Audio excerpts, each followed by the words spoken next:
Before we begin, I would like to state for the record that today is February 11th, 2020, and my name is Ben Bauman, and I'm here with Ray Richardson in Indianapolis, Indiana, and we are doing an interview for the Indiana Oral History Initiative.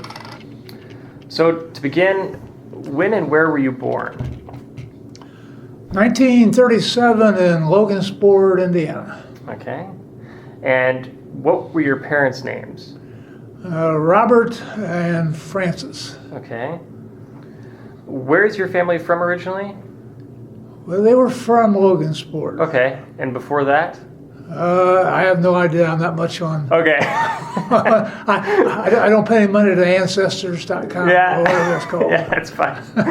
Well, although my mother did, on her side of the family, did fix up about a 3-foot-long history on her side, which I rolled up and put away someplace. Interesting. Okay. All right. And what were your parents' occupations? Well, my father was the owner and manager of a dry cleaners in Logansport, and my mother assisted him with the paperwork and publicity, that kind of stuff. Oh, okay. Nice. Interesting. Do you have any siblings? One sister. And what's her name? Carol. Carol. Okay. How would you describe your childhood? Probably average for the time. Okay. A little different today because my grandparents never babysat for me.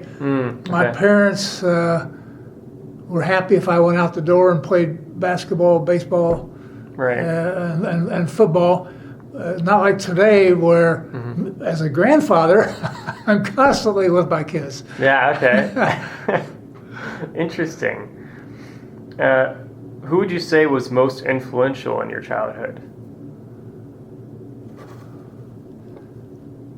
Give you an odd answer, Dwight Eisenhower. Okay, no, that's interesting. And why was that? I first became interested in politics in 1952 when he was first running for office and had primary contests against Bob Taft. My parents were moderate Republicans, and so they followed and rooted for Eisenhower. And I remember we were traveling in Boston when the Republican National Convention was on, and there was a roll call vote on who was going to represent which delegation was going to represent the state of Texas. Right. And whoever won that was going to win the nomination. Sure. And so we pulled over on the side of the street in Boston as my parents listened to that, and I overheard it. Yeah. So later on, I started wearing I Like Ike t-shirts to school as a sophomore. Oh, okay. Interesting. Wow. So he was kind of your hero, I guess, growing up. Well, yeah. That hero's too strong, but he got me first interested. Well, yeah. Okay. Role model, kind of. Yeah. Interesting. And you already mentioned that your parents were moderate Republicans. Did they have a big impact on your political beliefs as a child? Did you talk politics with them a lot growing up, or? No, but my father was requested by the mayor to run for city council in Logansport. Okay. He did. He served there several years until he strongly disagreed with the mayor on some policy, and to emphasize his point, he resigned from the city council. Wow. That was very important to me, to know that you need to stick to your principles. Yeah, very that's important. Interesting. Yeah, that's great. Wow. I guess going towards your education here, what schools did you attend as a child and teenager? Well, that was Logansport, Daniel Webster's grade school, and Lincoln Middle School, and Logansport High School. Okay. We were a member of the North Central Conference, which at the time was the most powerful athletic conference in the state of Indiana, we think. Yeah. But that's all broken up. Wow, okay. And how would you describe your educational experiences there?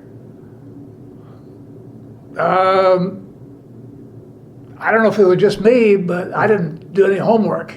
Okay. I was able to do what was required without any homework, which is not the case today as I watch my grandkids bring home, and they're smart, bring homework home all the time. Yeah, tons of homework now, And yet I finished in the top 10% of my class. Yeah, okay, doing that, just getting by. Yeah, okay, wow.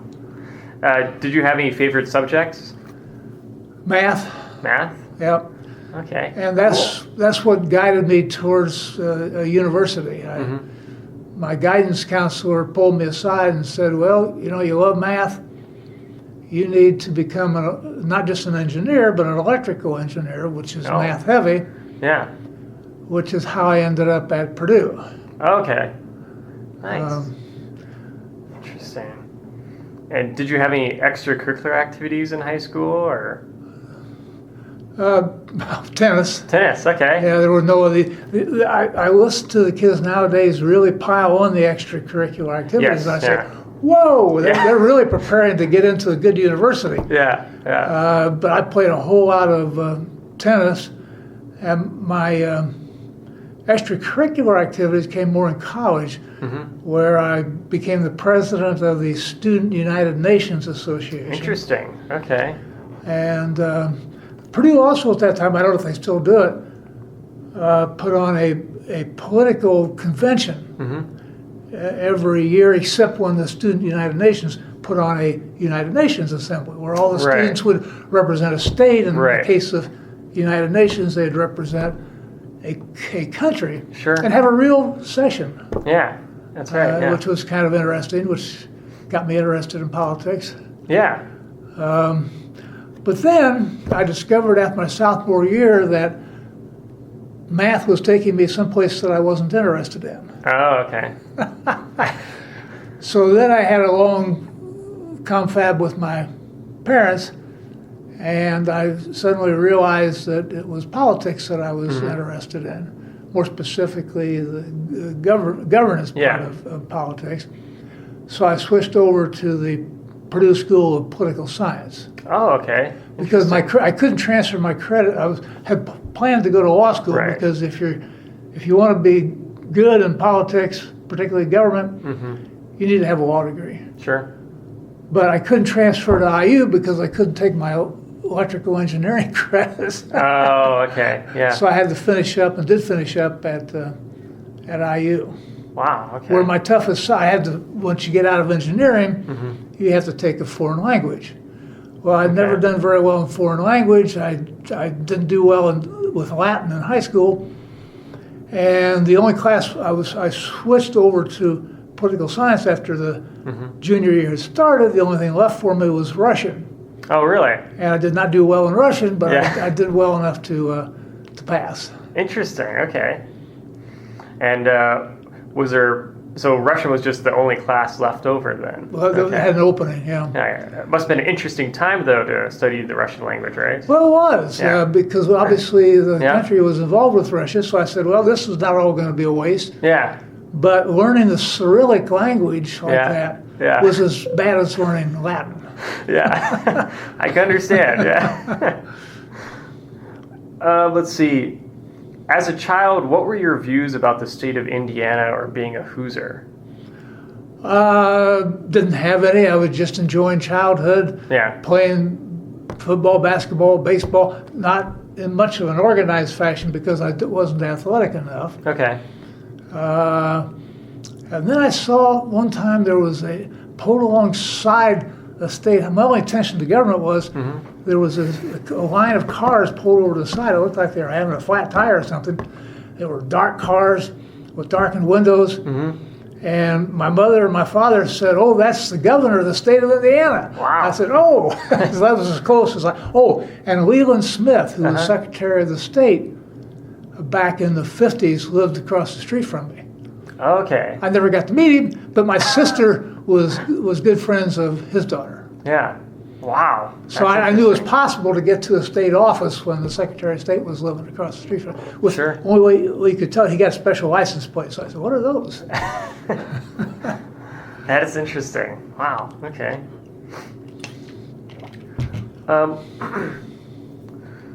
Let's see. So when you were studying math in college, when you first started studying math in college, did you have an idea of what you would do with the degree, or? No. Well, some kind of engineering. Right. You go to school. The jobs were plentiful for engineers back then, and I guess they are. I think so. Yeah. Today, Yeah. And yet some of my friends in college who were taking engineering. Figured, well, you get a big salary when you come out, but it doesn't go up after that. So they were already planning to move to a different part of a company once they. I said, well, and then when I finally took calculus, by the way, they say today's kids aren't as smart, but I wasn't even allowed to take calculus until I was in engineering, until I was a sophomore at Purdue. And now my grandkids are taking calculus, or maybe it's a pre-calculus, in high school. And I'm thinking, today's kids are way ahead of where I was. That's right, yeah. Pre-calculus and calculus are both being taught in high school today, And the highest I got was what they call college algebra. Okay, but when I got to calculus was when I realized that was leading me down a path in which I was not interested. Okay, sure. Yeah, I think calculus can change a lot of people's minds about math. Let's see. Were you involved in any clubs in college? I think you made it to United Nations. Were there any other organizations? I was a member of a fraternity. Oh, okay. Kappa Sigma. That wasn't very helpful to my education. It took up a lot of time. Okay. So I'm not sure whether I'd do it again if I had the choice. All right. It socialized me. Yeah, sure. So how did you view your college experiences at the time? Well, I was never, just like kind of like high school, I was never made to work. Yeah. So I just kind of floated through, and until I got to law school, that is. Yeah, okay. Law school was a little bit different. You had to study there. Yeah, okay. And law school was quite different back then. Yeah. I went down to the law school of Bloomington and asked how I got in, and they said to me, "You sign here." Okay. You sign here and you're in. Wow. I said, "No test?" And they said, "Well, we'd like you to take the LSAT test. We don't require it, but we want to know if it really is a predictor as to how your people are going to do in law school." Interesting. So I took it as a courtesy. They never told me my score or anything, but I assume they tracked me to decide whether they should give the LSAT test. The trick, though, in law school back then was it was easy to get in, but it was also easy to get yourself out. Yeah. Anywhere from a third to a half of the freshman class was gone. Oh my gosh. By the sophomore year. Wow.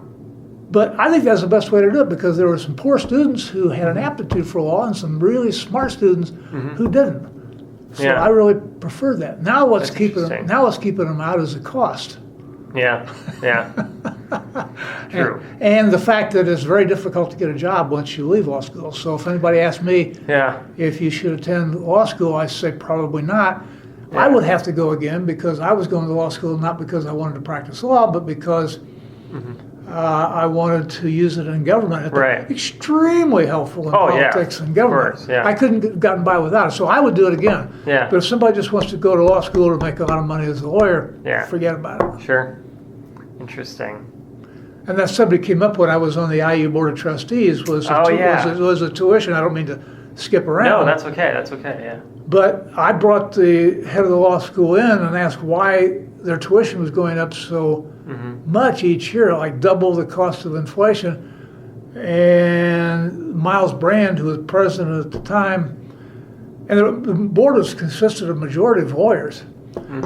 Nobody was interested. I said, somebody's going to catch up with me. And Miles said, well, he said, Ray, we let them, and the graduate students, we let the schools charge what the freight will bear. Well, suddenly the freight caught up. And now there's a whole lot fewer applying to law school. Law schools are closing. Like Valparaiso Law School is closed. Oh, wow. And other schools are closing and missing some students. So they could get the money at the time. Yeah. But it hurt in the long run. Yeah, sounds like it. Jeez. Wow.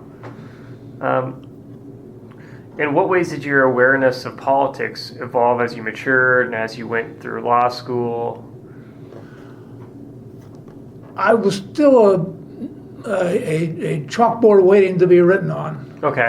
Till I got way out of school.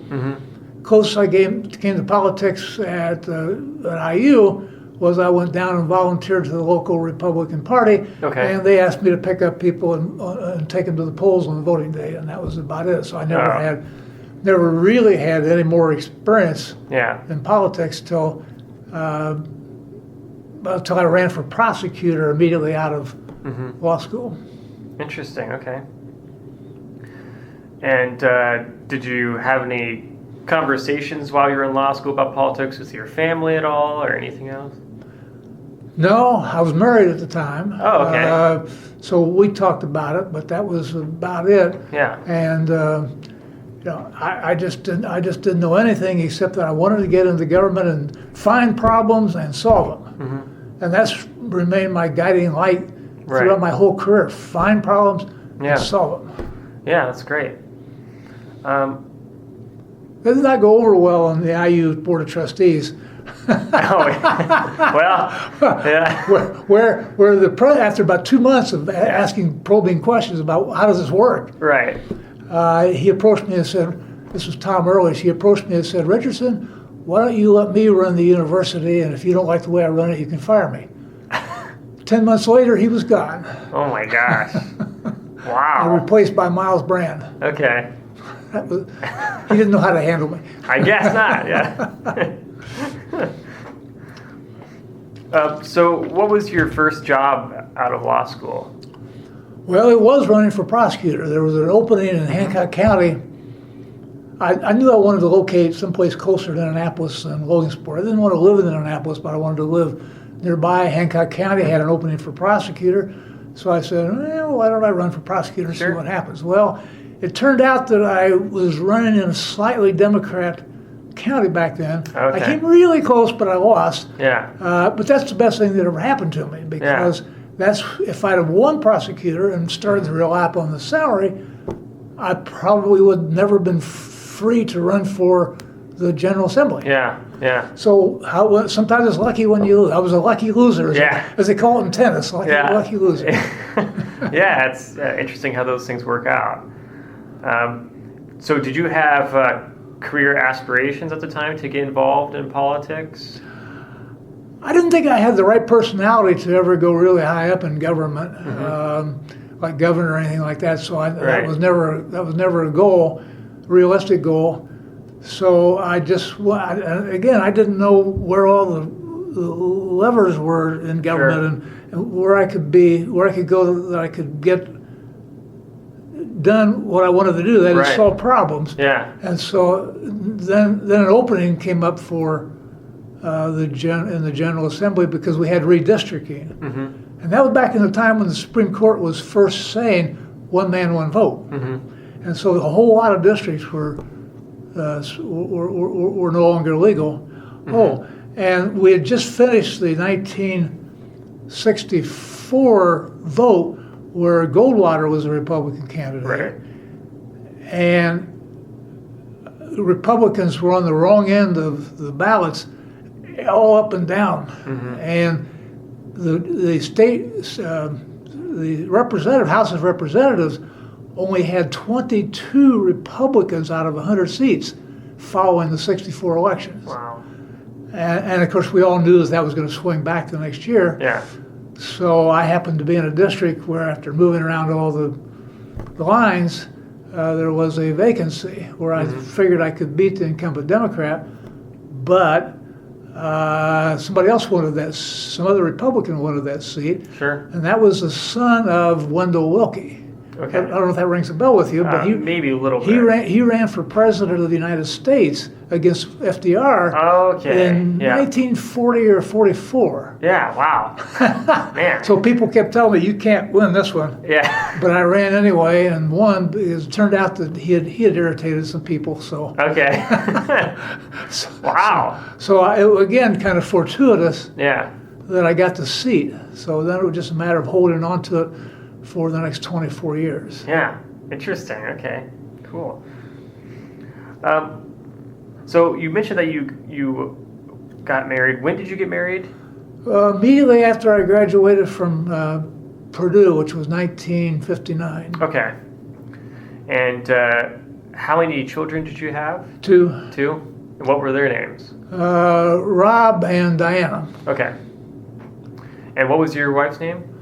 Rosalie, Okay. but I'm on wife number 2 now. Okay. Oh, so what's your second wife's name? Thought you'd never ask. Paulette. Paulette, okay. Diana had the common sense to move to Florida. Oh, she said okay. she was too darn cold in Indiana. Yeah. So they moved. Okay, fair enough. How did your family influence your career? Well, my first wife was very much actually in the beginning. My first wife was in the School of Education at Purdue. Okay. She still had a couple years to go, but we got married. She moved down or transferred to IU and was able to graduate in 3 years. Okay. And start teaching while I was in law school. So she supported the family Okay. Yeah. for a couple of years while I was in law school, and then for several years afterwards until I was able to make a living as a lawyer. Oh, you asked earlier, and I forgot my activities. I was in the Student Senate. Oh, okay. For That's at IU. Yeah. I represented student housing or family housing. Okay. Yeah. I ran the first time, and I put on a campaign, signs out and everything. Yeah. And I lost something like 25 to 15 with thousands of people eligible to vote. Oh my gosh. So the next year I ran again, and I called 25 people that I knew, and I said, "You will come to the polls and vote for me." And I called them the day before, and I said, "You're still going to do that, right?" And they did, and I won with 25 votes. Oh wow, that's amazing, right? And so I did have a year's worth of experience in the IU Student Senate. Interesting. Okay. Do you feel that your experience in the Student Senate kind of helped propel you forward towards being interested in being a part of another legislative body later on in life? Oh, a little bit.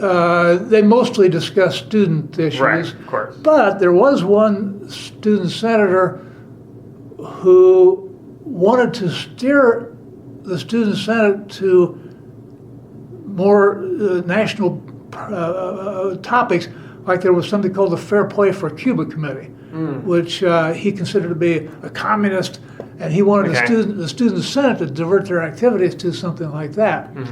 And so the votes has always been, the candidates has always been put up by either from fraternities, sororities, or housing, student housing. Okay. He changed that. He put up a candidate himself and hoped that it would be the only candidate who ran. The rest of us who didn't want the student senate to turn to national issues found somebody else, and he actually won. And that one student who we defeated, you probably will be interviewing later. His name was Steve Moberly. Oh, okay. And I became really good lifelong friends with him when he got to the state representative position. Very ironic. Luckily, he never mentions that anymore. Okay. And that one student senator who caused that big upheaval later went on to work for Richard Nixon. Wow. On the same issues. He was interested in how, I guess, communist some student activities were on the college campus, and he was Nixon's guy on college campuses. Wow. He went on later to testify before Sam Erwin, who was a senator, a United States senator, who conducted the Watergate hearings. Okay. So he gave testimony. Wow. Well, I was watching him on TV, and I said, "Wait a minute, I know him." Oh my gosh. Yeah, that must have been pretty wild to see. So that was kind of an introduction to politics later on. Interesting. Okay. Wow. Let's see, what impact did your career have on your family?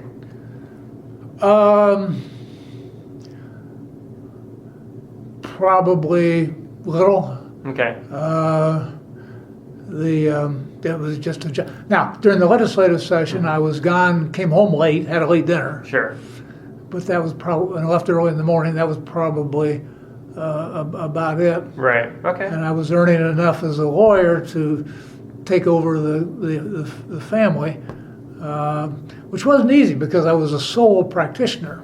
Yeah. which Okay. means I didn't have anybody to help me figure Right. things out. Yeah. You know, how do you file your first divorce case? Mm-hmm.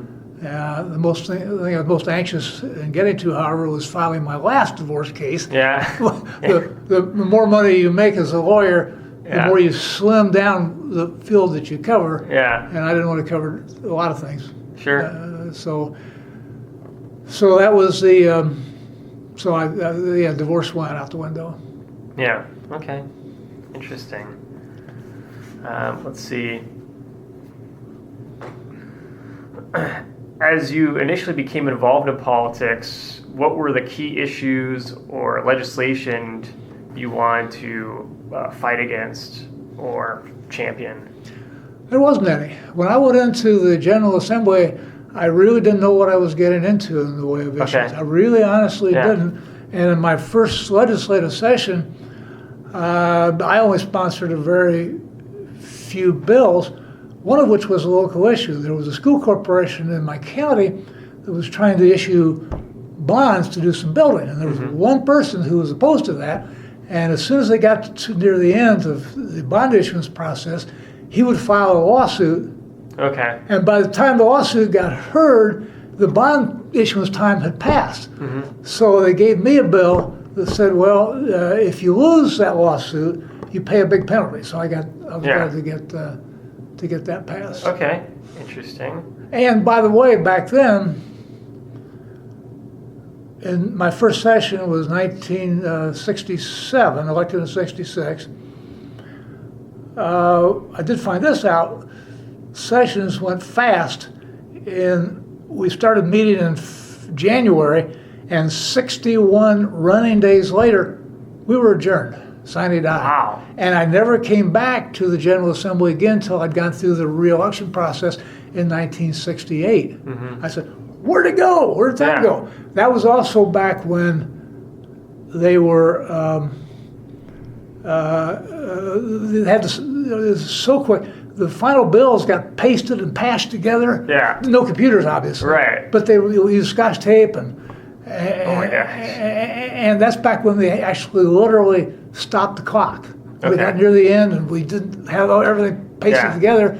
They physically, they go up, they stop the clock. Yeah. And Wow. so it was really horrible, and we weren't getting anything done. I was lucky to be a part of changing that, and I don't know why I was selected, but one state representative, me, who had very little seniority in the late 60s, and a leader from the Senate went to a national conference of state legislatures in Wisconsin. I don't know if that was a regional meeting or a national meeting, but the main topic, the only topic really of that meeting was why the federal government was eating our lunch. Because we got together, they passed, back in those days, they actually passed laws. Yeah. This was in the 1960s with all the voting rights and civil rights legislation, and the Congress was getting things done, and we weren't because we didn't have time, and that was true all across the country. So we resolved that we'd all go back to our legislatures and tell them that we needed to change whatever rules, laws, or constitutions that we needed to and start meeting more often. Sure. And so I went back, and the leader from the Senate went back, Jim Gardner, I believe. Okay. And we got a change in Indiana.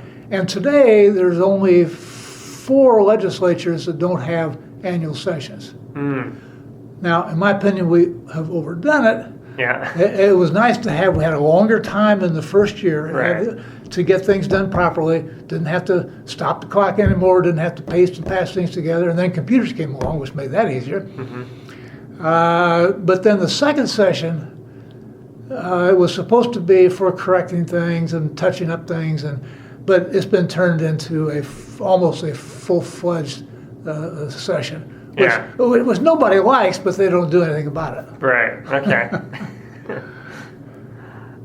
Do you have any state political heroes or people you looked up to? There's 3 people that should have been governor. Okay. There are people who didn't. Well, excuse me. Otis Bowen, great governor, and he was immediately followed by Bob Orr, Okay. another great governor. Those were two outstanding governors. We made a lot of progress, and Bowen came aboard just after which amended the Constitution that allowed governors to serve 2 terms instead of just one and out. Right. Yeah. So Bowen was the first governor to serve 8 years, and Bob Orr was the next one to serve 8 years. And during those 16 years, they were very, very productive. So those were the guys back then. They were really good people to have Yeah. as governor. Yeah. But there were a couple people that should have been governor, like Ned Lampkin and John Mutz and Dick Ristine, who goes way back, Yeah. that didn't become governors. So we had a big surplus of people to become governors. I guess. Sounds like it. Yeah. Wow. So Let's see. So when you were running your political campaign to be a part of the General Assembly, what did your campaign emphasize? you didn't do much back then. Politics wasn't what it was. I was the first one in my county to put up any political sign at all. Oh, wow. And I was also the first one in my county to have a mailer. Okay. Now, if you don't have it's just Yeah. basic to put up signs and, Sure. have a mailer. Yeah. And I financed it out of my own pocket. Didn't cost that much, and I continued to do that. And then it got really, really expensive. And towards the end, I know a state representative from Indianapolis who told me that his last campaign cost him $500,000 Oh my gosh. for state representative. Oh my gosh. That is unbelievable. Oh, Wow. and at some point, I did want to be a congressman. Okay. So I talked to 2 congressmen that I knew. I said, I'm not going to run against you. Yeah. Tell me how much it costs so I have an Yeah. idea later on. And both of them told me $10,000. This was back in the late 60s. Yeah. Yeah. And then we went over to $500,000 for state representative. Yeah. It's just incredible. All for the worse, Yeah. by the way. I mean, Yeah. it should never have been allowed to happen. Wow. Yeah, that's incredible. Yeah. In a bad way. Yeah, exactly. Yeah. Oh my gosh. Yeah, 500,000. That is crazy to think about. Now, my last year, 1990, when I was up for re-election, the labor unions wanted to they didn't have anything against me, but they wanted to take over control of the General Assembly because that was a reapportionment year, next year in 91. And so they put in $100,000, which was a staggering amount of time because I was spending $3,000 and $4,000. Yeah. And she got time on the Indianapolis radio, which was unheard of in Greenfield, 3 radio stations. And so that was what I knew, that money was the future, unfortunately. Yeah, interesting. That's what makes me want to think of another question later on. Okay. Let's see. So you said that you really there weren't really campaigns in the way that we think of them today. And I guess your campaign strategy was just trying to reach out to people through mailing and doing that sort of basic things today. Who was your main opponent? Well, as I mentioned, I had to get by the primary first, and that was Philip Wilkie, the son of Wendell Wilkie. Right. And the state Republican chairman, who lived in the same housing unit as my mother did at that time, my father died and she moved to Indianapolis, told me, he said, Ray, I hope you beat Phil Wilkie, but you're not going to. Oh, okay. But later on I found that the people that he knew best apparently voted for me. Interesting. Wow. Did you have a certain thing that was most important to you as a candidate? Not at the beginning, as I mentioned earlier. I didn't have a platform. I didn't know what needed to be changed. So I spent the rest of my legislative life and my IU trustee life searching for problems, searching for problems and then solving them. Back then, in the 60s and 70s, you used to be able to get together with a few other legislators and discuss what the really big problems were, Yeah. and discuss how to solve them, and then you'd put a bill in and you'd pass it, and the problem would be solved. Sure. Can't do that anymore. Now you can't pass a bill without the permission of the people, the lobbyists in the hall, because they're the ones that are paying you to get reelected, making campaign contributions. Yeah. And it's just a horrible, horrible system that needs to be regulated. But since the United States Supreme Court has basically said you can't stop that, you can't stop those contributions, why it's very hard to stop. But back then in the 60s and 70s, we found the problem, we solved it. Yeah. Interesting. And that's when eventually the sunset evaluation came along that helped us locate problems. Okay. Yeah. We got together and we decided that it was kind of sweeping the country back then, except very few states really did it. But it was a way to evaluate every single state agency that we had to see if they were doing the best that they could and that they were given the proper tools to do the best that they could. Sure.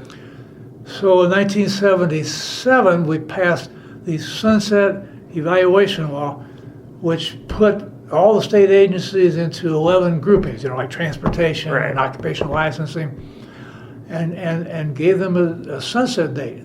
That is, if they weren't renewed by that date, they died. That was to give us an edge, so they couldn't now lobby us. So they had to put up with our very annoying, must be to them, inquiries about how we could do things better with their agency. Yeah. And it worked. We got through 11 years.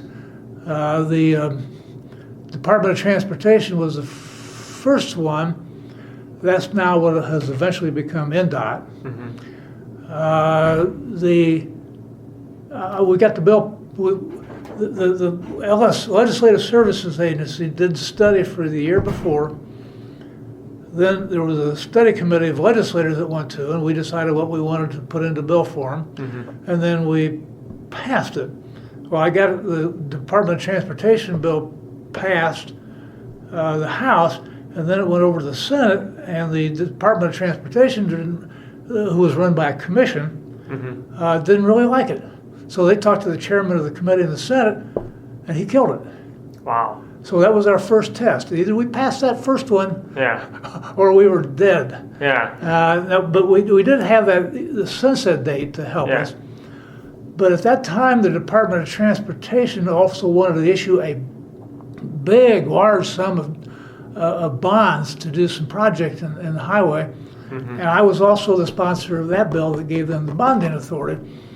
So when the bonding authority came back from the Senate, I put it in conference committee and said to the Department of Transportation, you got a choice, either 2 bills or 0 bills. Yeah.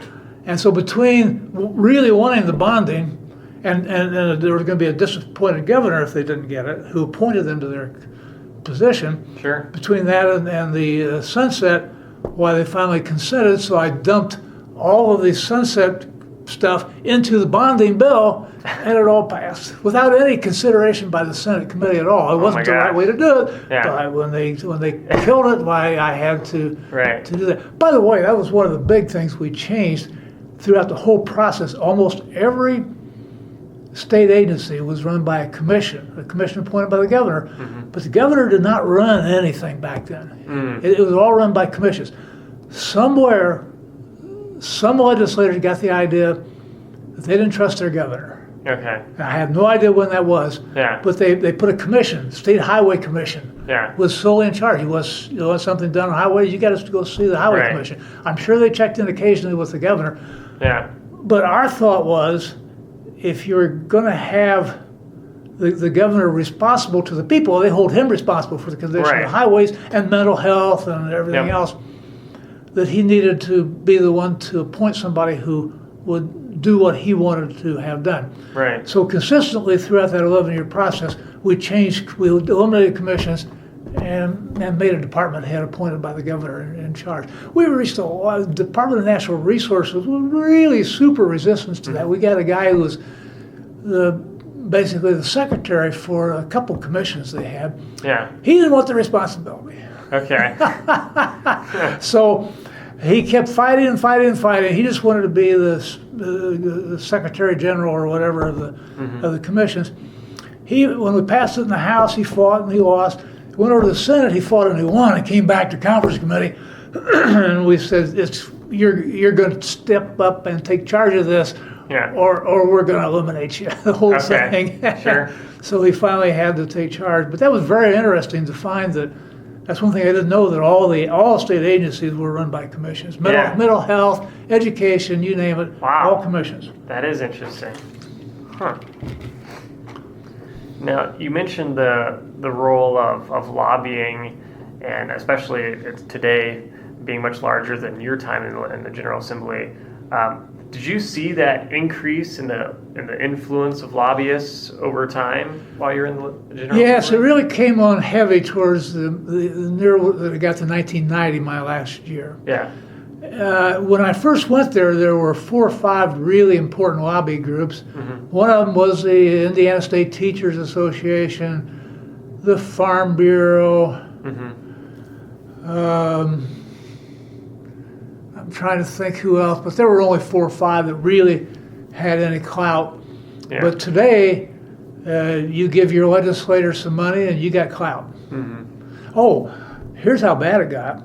On one of those sunset evaluation bills, there was I don't think I'll name him, there was you always had a Republican and a Democrat on it. I was obviously the Republican, and I had a guy very interested in the process, a Democrat, who always sponsored the bills with me.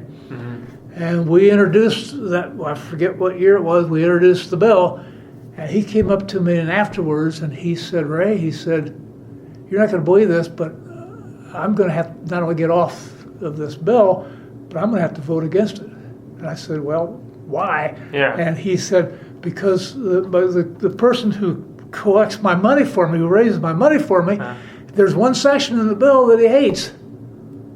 He said, so I've got to get off. He provides my money for me.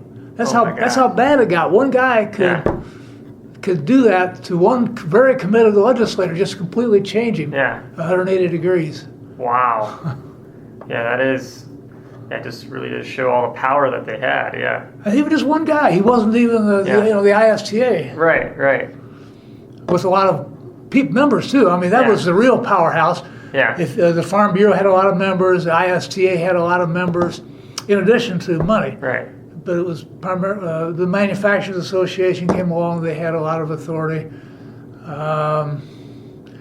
but it was all for the worst, because then you could no longer get together. As I said earlier, we used to get together and decide what would be good for the state, and we had to fight our way through lobbyists to do that later. So it wasn't that much fun.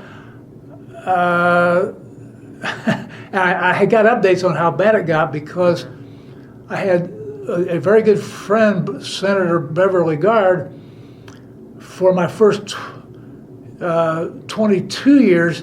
After my 22nd year, she decided to run for the state senate. She ran and won, so we had 2 overlapping years. So between us, that's 20, by 24 she had 22, that's 46 years that we covered of the General Assembly, and she kept me posted about what was going on. And her news was always bad about the influence of lobbyists and money. Oh my gosh! Wow, interesting. Let's see. So, focusing now on more, I guess, of your political campaigns. What was your first election day like? Well, that primary election, I just went down to where they counted the vote and figured I was going to lose. So that was very celebratory to do that. Sure. And then even in the general election, I could have lost. It was still a Republican district, which became more and more Republican, by the way. I kind of accidentally moved into a slightly Democrat county, Hancock County, after law school, but it became more and more Republican. For instance, there was one precinct around New Palestine that was a single precinct for a whole township, Sugar Creek Township, And within a very few years, it was Democrat. Yeah. Within a very few years, it had become 10 precincts, all Republican. Wow. That's how fast people were coming to all the donut counties surrounding Hancock. They just... Interesting. And almost instantly, we were Republican. And now we win our races by 2-1. Yeah. And if you're president running in Hancock County, you win closer to 3-1. Yeah. But enough people bother to vote for local offices that they win by 2-1. Okay. So interesting. How did it feel when you figured out that you won the election to be in the General Assembly? Well, then I had to figure out what was the next step. So you're like, oh, okay, yeah. What do I do now? I went down and visited the staff and asked them what was up and how it was handled and when we met and where we met. They had just changed the chambers. Okay. Completely modernized. What you see today was what I walked in on in 1960, early 67, and saw for the first time anybody. It was new chambers to everyone. Right. And I've got a photograph of the old, and it really looked like it was a loungy type area. Okay. Yeah. Which it doesn't today. And so it's been unchanged. And but the clerk of the house was kind enough to show me around and tell me when we met, how the committee system worked. So sure. Okay. But I still only had like 4 bills to introduce. Right. And so I didn't amount to much until I found out what some problems were that needed to be solved. Right. Kind of figuring out process. I can tell you about one of those problems, and that was back then we had you found the law that you wanted as a lawyer, as a legislator, in what was called Burns, Indiana statute. Okay. All the legislature did was every year at the end of the session they put out the Acts of Indiana, the 1937 Acts of Indiana, right, in a bound book. But that was useless as far as finding out what the current law was. Yeah. So Burns, Bob Merrill, I believe, was the publisher of what was probably used to be called Burns, Indiana statute, and they never changed it. It was a mess. Okay. It was a mess. They would put things together. They'd put part of the bill here and part of the bill in another chapter until finally we looked at it and said, we don't know what's going on here. Yeah. And so it was decided by leadership that we would look at doing something better than that. And again, kind of like looking at the question of whether we ought to be changing from one session every other year, they turned to me and said, hey, how would you like to be the House representative on a committee that looked at the Burns and decided what ought to happen? So I was in on the ground level on that. We looked at it. We said that, Burns is a mess. So we hired a company out of Pittsburgh. Computerization was not much back then. Sure. That was 1970. Well, it was about 1970. But we hired this company in Pittsburgh, and between us, we put together what is now known as the Indiana Code, where we put things more logically, all the criminal law together, all the city and town law together, the state law, until we were satisfied. And then once we were happy, we took it back to the General Assembly in 1971 and passed it. Oh, okay. But that wasn't the end. Somebody sued and said, we don't think you have the right to do that. Oh, wow. And the Indiana Supreme Court agreed with them. They said, well, there's a section in the Indiana Constitution that says regulates how you can codify things, and we don't think you follow that. Wow. So they said, all you did in 1971 is void. Oh, man. So we didn't give up. We came back and started going through the constitutional amendment route, which you have to go through 2 separate sessions after with an election in between. And then it goes out to the voters. We got that done in time for 1975 session when we put the Indiana Code through again. And that's when it became permanent. Okay. One of the things I'm proudest about there is the table of contents. The index, I think, is a mess. Yeah. And hard to look things up. So ever since, as a practicing lawyer, if I wanted to find a law, I'd look at the table of contents, which is beautifully put together. Yeah, okay. And so now we can find the laws, we can easily amend them. Oh, and then what happened, it was still, by the way, the Indiana Code still was messy because we didn't make any substantive changes. Mm. And things that have been scattered around. So it's kind of like the sunset evaluation process, but the Legislative Council then took a section of the law each year, a chapter, a title, and changed it around to so you would at least know where things logically should be placed. Sure. So then it was easier to amend the law because you could find things with the table of contents. You could find things, and you could amend it. So we have ended up with the Indiana Code today. If you went back and compared it to Burns, Indiana statutes, you wouldn't believe that we were even able to operate with with Burns, Indiana statute. By the way, the Legislative Council was another area that was greatly changed. When I arrived in 1967, I believe there were 3 people. I know there were 2 because I remember them. Sam Lesh and Arden Chilcote were there, and they staffed everything. Okay. Everything, and I ended up. There wasn't enough of them. I ended up when I became chairman of the committee. Because I was a lawyer, I was able to write. And there was a lot more lawyers in the legislature back then than there are today. Started to write the bills that came out of my committee and help other legislators. And it was a big fat mess. Over the years, there were a lot of people added, and partisan staff was added as well. Partisan staff.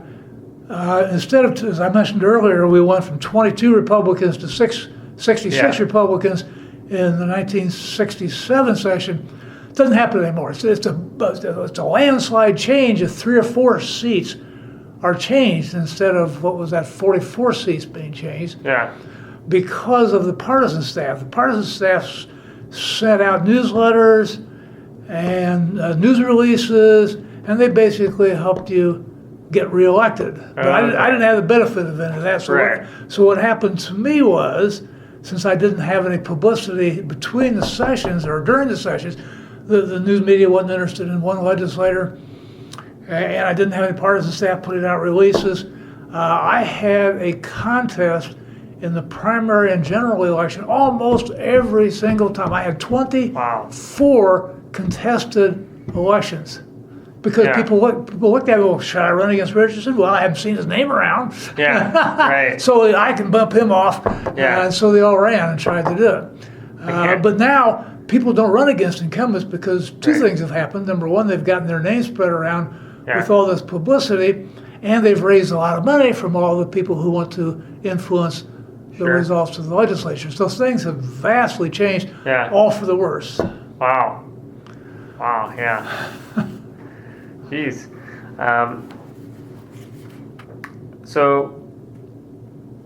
How did it feel after each election when you found out you got reelected? Did your feelings change, or?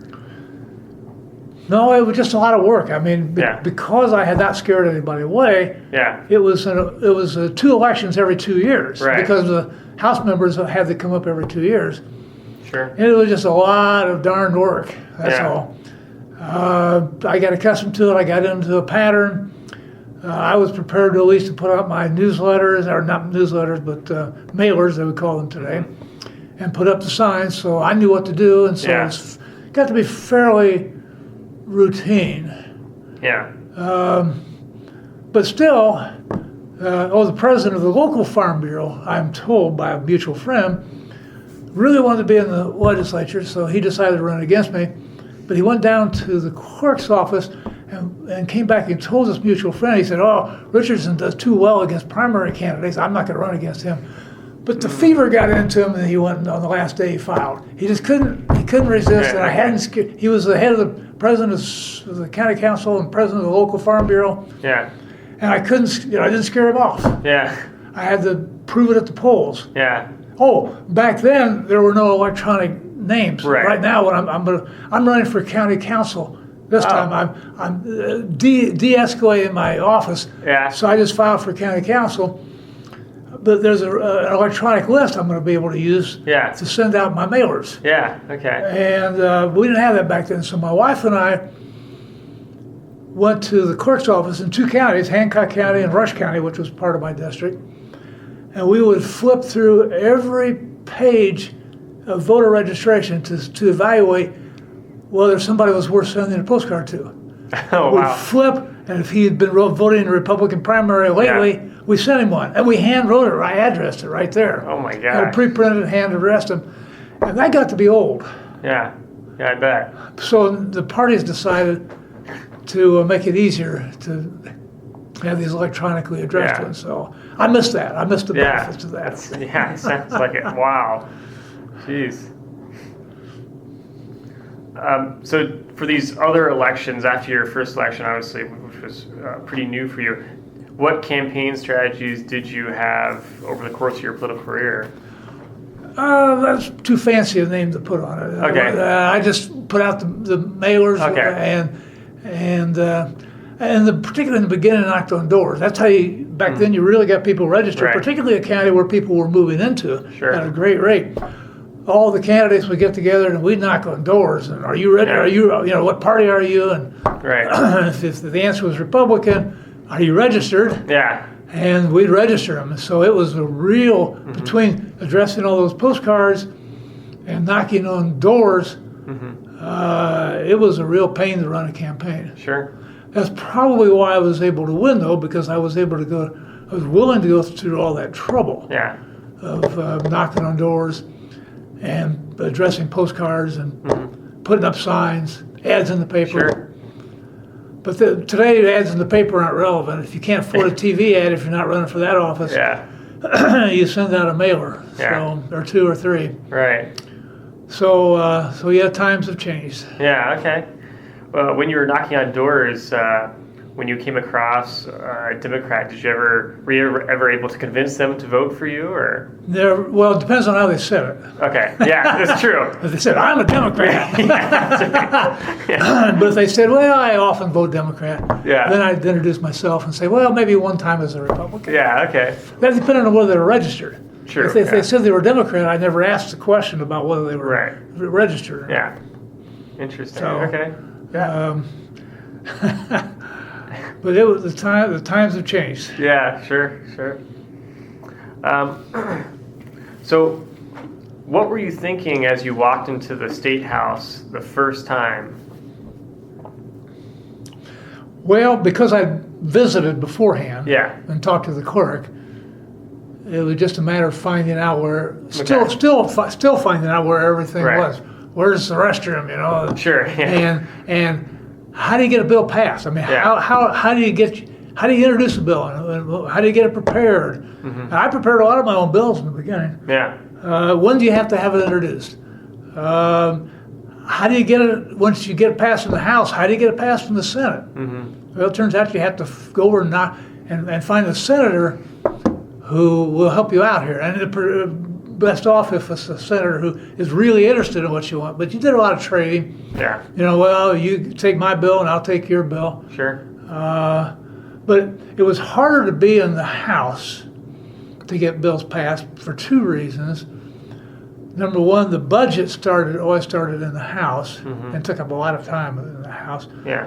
And then it went over, which hurt us hearing and passing our own bills because it was in the House Yeah. where our House bills were. Right. And then it went over to the Senate at the same time. Our regular House bills went over to the Senate, and it caused them to take a lot of time on the budget over to the Senate Yeah. when we wanted them to be paying attention to our House bills that we sent over to the Senate. Sure. And then there were 100 members of the House and only 50 members of the Senate, which means that it was easier for them to find somebody Yeah. in the House. Sure. They had a choice of 100. Yeah. And whereas we had to go over there and scrape around and find a senator who wasn't already besieged by Yeah. a bunch of House members. Yeah. So that was the problem. Those were the things I had to learn, had to find out, had to get to know some senators. Yeah, it's quite the process. To do that. Yeah. Interesting. Okay. And what were your expectations going in about the legislative process? Did you have any thoughts about what it might be like before you started, or? Nah, none. I was pretty much ignorant on the process, Okay. as well as I said earlier, Yeah. not that knowledgeable in the issues. I'd read things in the newspaper, Right. but I didn't know what was going to happen in the next session, so Sure. I pretty much watched. And then, as I told you earlier, the 61 running days were over, Yeah. and I was out of there. Yeah. Yeah. So wait a minute, what happened? But so I was better prepared and had more issues to work on in the 1969 session. Sure. Okay. Did you have any political mentors in the General Assembly? Not really. We were stationed in the back of the. We were all grouped together because we didn't have any seniority, so we got to choose our seats last. So you had these 44 freshmen, and by the way, there were more than 44 Republican rookies because some of the Republicans had decided not to run, and they were replaced by Republicans. Right. So, we were just a whole bunch of people who didn't know what we were doing. 44 of us who were just trying to make our way. Yeah. Okay. Oh, one momentous decision along in entering the General Assembly for the first time in the '67 session was because we were changing from a Democrat majority to Republican. The Speaker position of the House was open. We had two people running for it. Billy Howard of somewhere in Hamilton County, Noblesville perhaps, was running against Otis Bowen. Okay. And I didn't know either one of them. Yeah. So they'd come down. This had been a horrible job for them, visiting 44 rookie, trying to get their votes. So each of them came down and talked with me a couple times. And Billy Howard had Bill Ruckelhaus come with him a few times. You may not have heard that name, but I have. Yeah. You know who? You trace him all the way back to Watergate. Yes. Where he fired himself, but he left the office. Exactly. Okay. Yeah. So he came around with Billy Howard. And talked to us. And then Doc Bowen drove down from Bremen, Indiana. Okay. and talked with me. And I had no idea who was the better person. I mean, they both seemed like good people to me. Right. So I went down to the day before the caucus where we were going to vote. You voted in caucus before, and later on you formalized it in the House session. I said, if I don't decide who to vote for here, both of them are going to assume that I voted for the other guy. So if I want any credit, I might have to make a decision and call them and tell them. And I did. And I decided I'd vote for Otis Bowen. We went into the caucus, and the vote was 33 to 33. Oh my gosh. I picked my teeth up off the floor and I said, what the Then in the second round, some people who had promised to vote for Billy Howard, 3 people actually, switched, and so Bowen won by 6 votes in the second round. But if I'd have voted for Billy Howard, Otis Bowen would never have been heard of. And he was never would have become governor. He never become speaker, obviously. Never would have become governor. Never would have become the National Secretary for Health and Human Services. Oh my gosh, And a whole lot of things would be changed, and I'm thinking, wow, how does something like that happen? That's right. You were a dumb luck choice.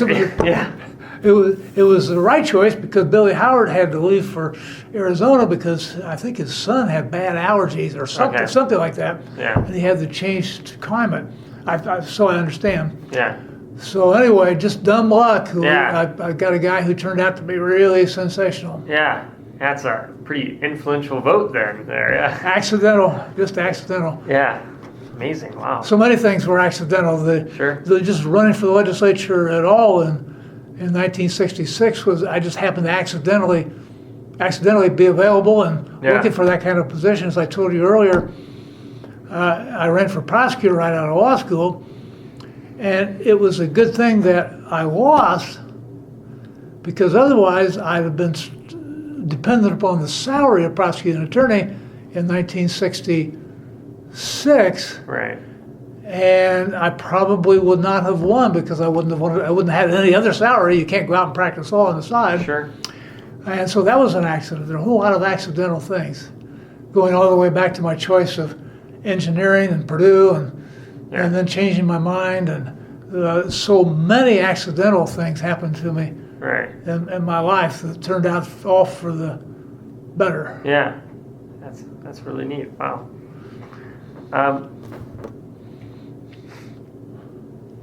So, in which ways did you communicate and interact with your constituents on a regular basis? almost never. Never. Okay. Particularly in the beginning, because as I said earlier, there was no partisan staff Right. to do it, and I just didn't. I was too busy. After the first couple of years, I got so busy. Right. Right. I ended up, by the way, passing 600 bills into law, or 200 bills into law. Those are bills that I just not introduced became law. There were some that were unsuccessful. So I was a really busy guy. Yeah, it must have been. Yeah. 200 bills. Yeah. And so I literally didn't have time to, and didn't want to make time to go out there the local Chamber of Commerce would hold an annual meeting in which the public was invited to come and meet with us, and we'd give a little talk to them, and they could ask questions. Right. So that was really my only way of communicating, which today would be laughed at. Yeah. I think the chambers still do that, but still, you got to get. I receive newsletters frequently from my legislators. Yeah. If they don't even write, staff writes for them. Staff mails them, and yuck. Let's see. What was the regular interaction like amongst General Assembly members, formal and informal? Well, you had your friends, the people you really liked, for two reasons. Number one, you really liked them. Yeah. And number two, they were on the same wavelength politically. Yeah. And then you had people that you knew weren't on the same wavelength. Sure. But you had to get along with them. Yeah. By the way, I learned I never had an enemies list. Okay. You know, Dick Nixon was famous for that. You just couldn't have an enemies list, because today you and I were together supporting a bill, and the next day we were opposite each other. One was voting for it, the other voting against it, and lobbying and trying to get people to vote. So you couldn't have an enemy. I mean, you just couldn't have. Maybe some people did. Now, I did have people that I was suspicious of, who I didn't count on to carry through, but that was a tiny number. Right. And so you just got along with everybody, or pretended that you got along with everybody that you didn't match up with. Yeah. So it was a pretty collegial group. Yeah. On the other hand, let me tell you a story about Senator Gard. She was trying to figure out if she ought to run in 1988 for the state senate, and she wasn't sure of her qualifications. She had a doctorate in chemistry, I believe it was, and she'd been on the city council locally and was really into politics and knew everybody and was smart. And she came to me and said, "Ray, am I smart enough, am I knowledgeable enough to be in the General Assembly?" And I said, "Bev, if you go out on the street and took the first 150 people that you saw and put them in the General Assembly, the quality of the General Assembly would not go down." Because these are just regular, it turned out, regular, for the most part, regular. There were some really outstanding people. Yeah. But for the most part, they were just regular people, door-to-door salesmen. Yeah. I had a bill that regulated door-to-door sales, and he was, no. Yeah, don't do that, So it was just a mix. It was just a mix of people. Yeah.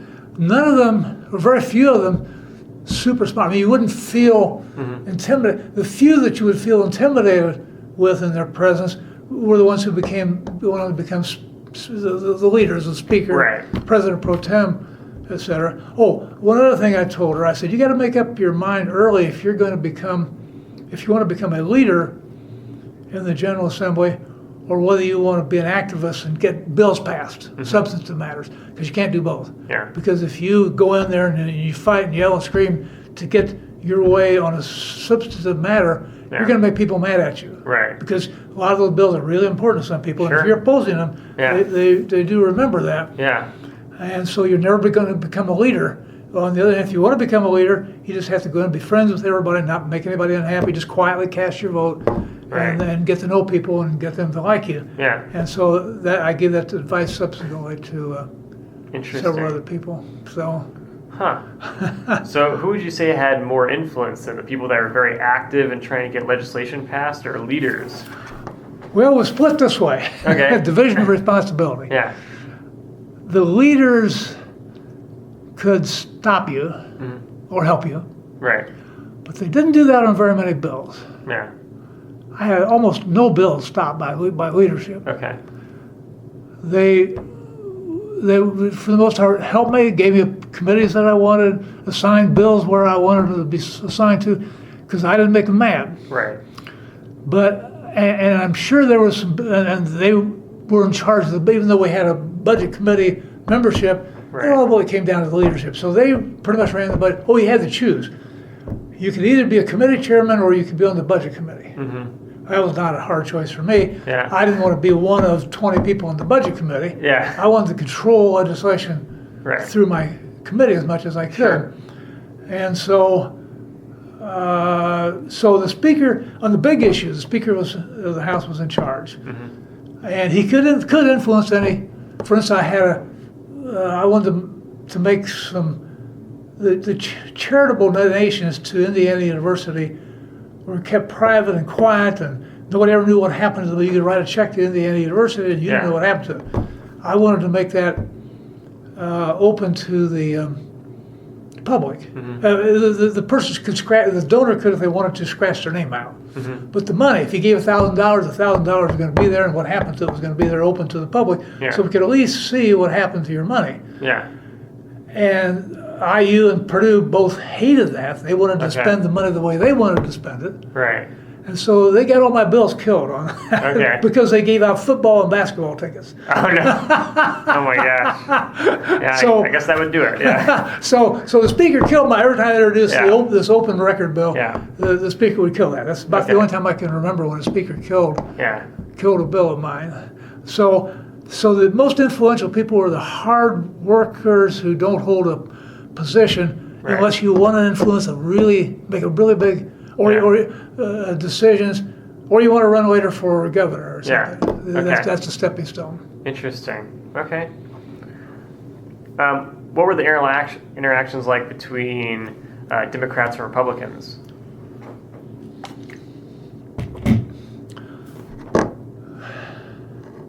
It partly depended upon the speaker and the minority leader, how well we got along. I always made a point when I was a committee chairman to hear a couple Democrat bills first. Okay. Just spit them out early. Yeah. Now, I picked the ones that I like. I'm going to get to these anyway. Yeah. I spit them out early, so the Democrats couldn't complain. Well, you're holding up our bills, but a lot of committee chairmen held up the Democrat bills. They serviced their Republican committee members mostly first, and took care of them. But I knew I was what I could get to eventually. Yeah. But there were a lot of bad feelings, particularly in the first 50-50 legislative session, where there were two of them, where there were 50 Republicans and 50 Democrats. Yeah. That caused a lot of bad feelings, partly because of the personalities involved, though. Okay. It depended on the personality. Yeah. You could get along if the personalities, if the leadership personalities worked well together, but that didn't happen a lot of times. So there were some bad feelings, but it wasn't like Congress today. Right. Yeah. By any means. It's a whole new level, probably. You still talk to them. Right. You went over to, if the Democrat was in charge, you walked over to him. I really got to have this bill, and here's why. Sure. And I'd get it passed. I never had personally had any political problems getting bills passed. Yeah.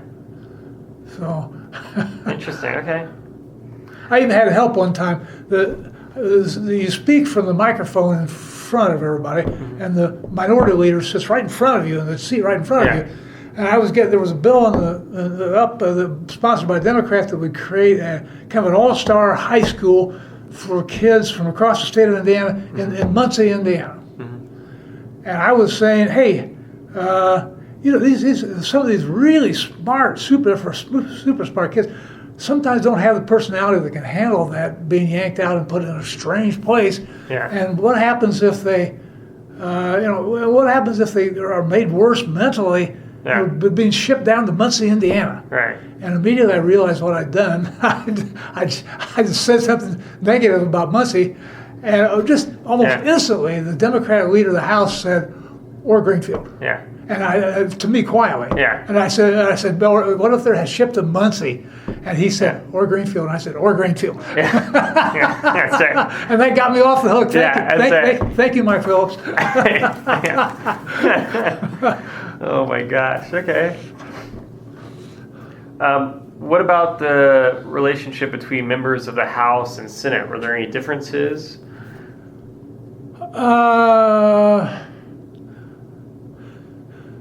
In my case, it was the leaders of the Senate, the President Pro Tem. The technical leader was the Lieutenant Governor, who technically handed down bills, that kind of thing. Yeah. But it was really done by the President Pro Tem. Okay. So they were generally pretty authoritative. Oh, okay. And that was a problem. Luckily, one of them represented Hancock County, so he felt he had to get along with me. Right, okay. The other one, however, was from Fort Wayne, and I was interested to see later on that he got convicted of bribery. Bribery or some other equivalent name. Yeah. Along with my senator, there was. Okay. I don't know if anybody's talked to you about this before, but there was the railroads had gone from coal and steam to diesel a few years. Yeah. And yet the state law required that they have a fireman. Yeah. And so the railroad lobbyists came in and tried to get that eliminated. Who needed a fireman? Yeah. So towards the end of the session, the bill had passed both houses, but it was being waited on to repeal that. It was being waited on for the Speaker and the President Pro Tem of the Senate to send it through the process, and the Senate wasn't doing that. Okay. Later on, it turned out that apparently, that I read in the paper, that they had asked for money.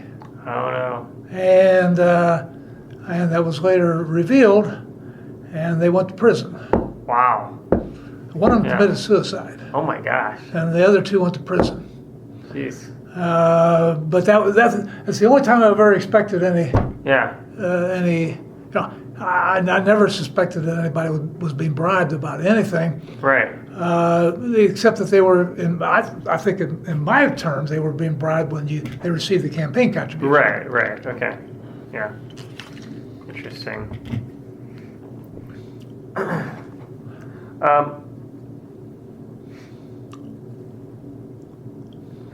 Let's see. Did you have a sense of how people would vote prior to actual voting? No. No. I was always worried, even though Okay. it was pretty clear it was going to be a Republican year, and I was in a Republican district. I still worried a little bit about it. Yeah.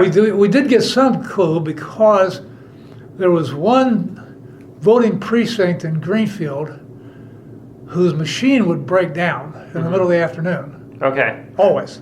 Okay. No exceptions. Yeah. And so that was back when they had the big, huge metal machines, and they would break down. They'd have to open it up and quote fix it, and they would notice the votes. Okay. And so we all found out about mid-afternoon how that precinct was voting anyway, and we knew how that was generally a Democrat precinct. So, Okay.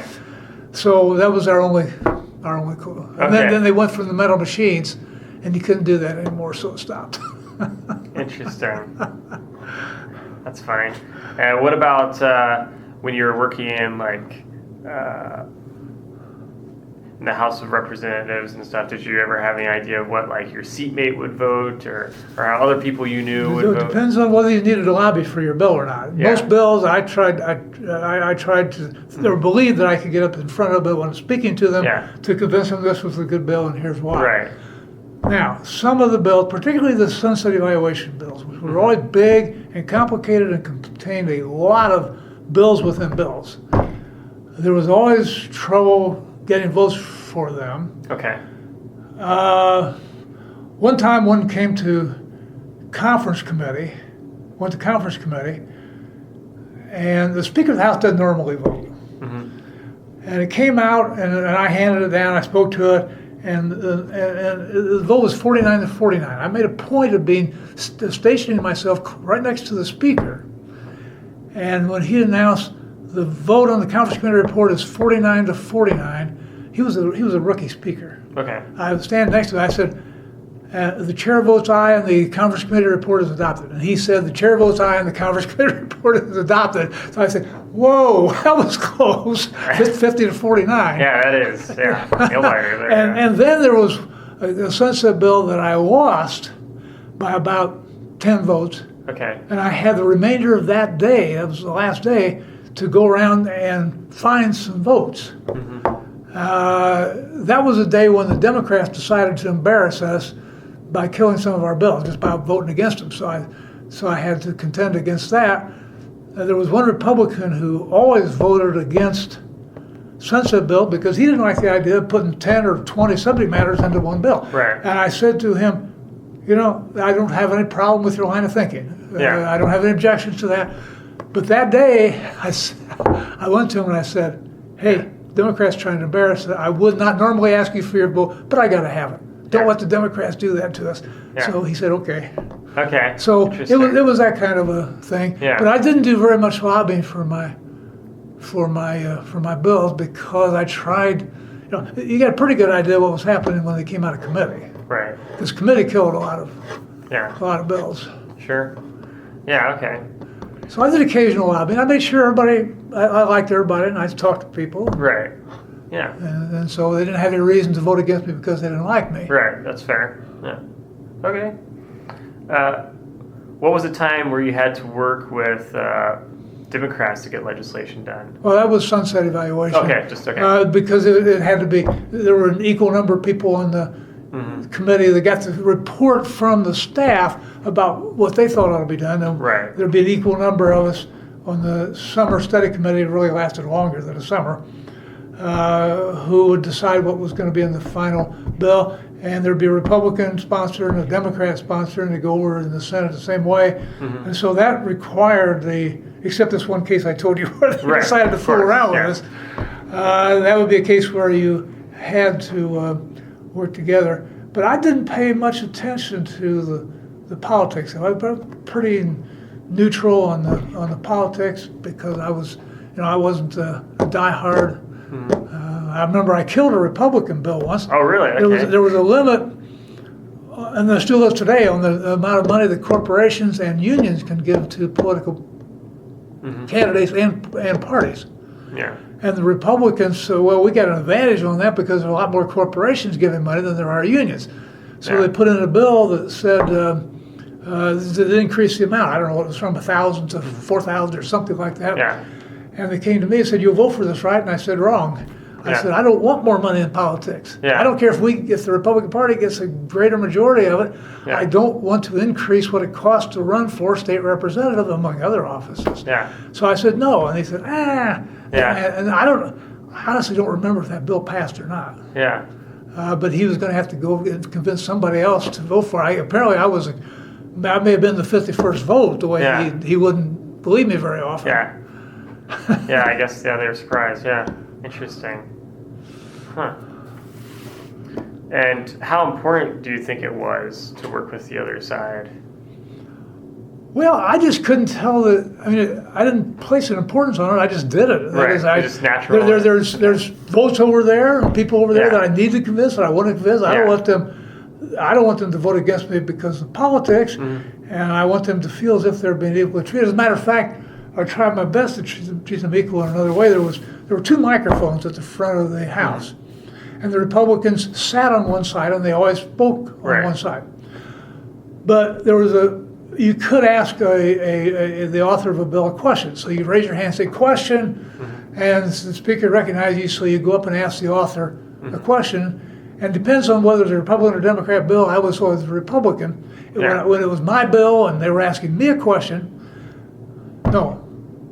When it was not my bill, I would go up to the Democrat side and ask the Republican who was on the Republican side, ask him a question. And then after I'd got an answer from my question, normally the person asking the question would move over to his Republican side. Okay. I just stayed on the Democrat side.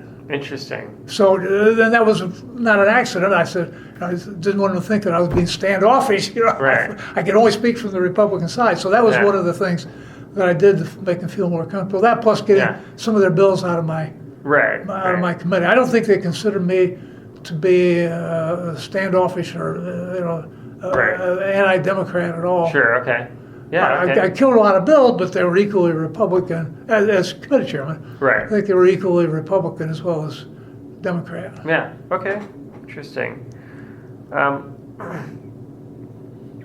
What would you say the public doesn't know about how the Indiana General Assembly operates? Some of them know about the money, and some of them don't. Okay.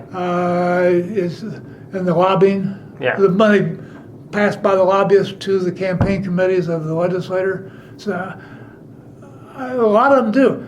I think I think people are becoming nationally. People are becoming more and more, and the people. I don't want to mention any names nationally, but there are people who are collecting more and more of their money from people instead of big lump sums. And so people are becoming more educated because they're being told by these candidates for president, give me a few bucks and I won't go to the billionaires to get my money. Right. So I think they're more and more educated about that. Yeah. But they don't know what to do about it. Right. I mean, the one thing they can do is vote for the people who say that. Yeah. But I don't know that they're gonna do that. But that's the one thing that they don't know that they should know. They would not be shocked or surprised about anything else, about the process that I've described, about going through committees and getting other people to vote for you and explaining it. They would say, oh yeah, I guess that's what I would have expected. But I think that some of them would be surprised by the money. Yeah. Okay. Again, I don't think anybody's being bribed. Right. Unless you call campaign donations bribery, which I do. Yeah. Depends. Yeah, it depends on the person's definition, but yeah, I get what you're saying. Yeah.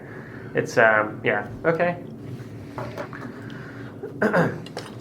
Let's see. Moving on to, I guess, talking about more now on legislative work and committee work. What would you say was the most controversial legislative issue during your time in the Assembly? Probably the lottery and the pari-mutuel. Okay. That's got the most interest from the people. Yeah. Okay. And eventually somebody said, well, we're going to put this question out to the people about whether we ought to have a lottery. Yeah. And that occurred, I think the vote of that occurred in 1988. And the people favored it, including the people and the voters in my district. I'd always opposed it because it's what I call a regressive tax. It's paid for by people with a smaller amount of money. You know, I don't buy lottery tickets because I know that I'm only on average going to get half my money back. I have a $10 bet, I'm going to get $5 back on average. And so I don't do that. And the people that I see at gas stations buying them, I figure, well, they're looking for a lucky break. But I know that with very few exceptions, it's not coming. Sure. So anyway, the people, so I'd always oppose it. I said, no, I'm not going to vote for the lottery. And then there was a state, and then it got approved by the people. That was a smart move on the pro-lottery side. Yeah. So I had no choice but to support it. It was going through without my vote, but I had to vote for that. And then there was a state senator who loved horses and the horsing industry. Yeah. That was Larry Borst. A good guy. I mean, he was Senate Finance Committee chairman forever, and he did a really great job. He died recently, I believe. He was a good guy, good legislator, but we diverged on the interest of gambling. He had to have pari-mutuel betting to support the horse racing industry. Right, yeah. And I didn't want that part of it. So he had sent over bills before, and I'd always found a way to defeat them in the House. Well, the lottery bill came over from the Senate, which I had to vote for, and he had attached to it his pari-mutuel bill. Okay. Yep. So I'm thinking, can I still vote? What do I do now? Yeah. I knew it was going to pass anyway. Yeah. And so I voted for it. But that was the most controversial one. That was my hardest vote, where I voted for something. I didn't really want either of them. No pari-mutuel, no lottery. But people had spoken. Sure. So that was my hardest vote that I ever had to pass. Right. Oh, the second hardest was Doc Bowen's property tax reform. As soon as he got to be governor, which was a few years after I'd voted for him for speaker, he said that property taxes are too high. We needed to shift some of the burden from property taxes to income taxes and sales taxes. That was hard to get through because there was a conservative group who didn't believe the property taxes would go down. We were increasing income and sales tax, and they fought like hell against it. So that was a really, really hard vote to cast. And Doc, even though Republican majorities, Doc had to get 2 Democrats in the Senate to vote for it, or it wasn't going to pass. Right. And so he convinced 2 of them to vote for it. And next time they ran for re-election to the Senate, they lost. Oh, wow. They both lost. So he ended up getting them both state jobs. Oh my gosh. He took care of them. Yeah. And so he had to have their vote. They voted for him. And in politics, you generally take care of people. That's just the way it was. Everybody expected him to take care of them, and he did. There's a little bit of the seamy side, and you get some unqualified people. I mean, if you really want to reward somebody, you got to get them a salary that pays something in the state government or even local government. That means you get a higher up job. Yeah. Sure. And when you get a higher up job and you don't have any qualifications for it, that can be a problem. Yes. Now, you can survive in that position if you take advice from if you get some knowledgeable people around to help you, and you just want to impose something on you, on somebody, and you just say to somebody who's knowledgeable, hey, is this a good idea or this is not a good idea? Yeah. And you take their directions. But yeah, that's the way it was. There wasn't a lot of that, but you did tend to put your friends, if you trusted somebody. Sure. There was a very good member of the House named Dick Benning from Lafayette, and he dropped out after a few years to run for Congress, and he lost. Well, Doc Bowen recognized talent when he saw it, so he made him the head of the State Highway Commission. Yeah. And I was happy with it. He didn't know anything about state highways. He couldn't build a road if he'd been given a shovel. But he was really smart, and he learned from other people, so I was very happy. That was one case where rewarding somebody for being a good person and being knowledgeable and smart was the right thing to clearly do. Interesting, yeah. Huh.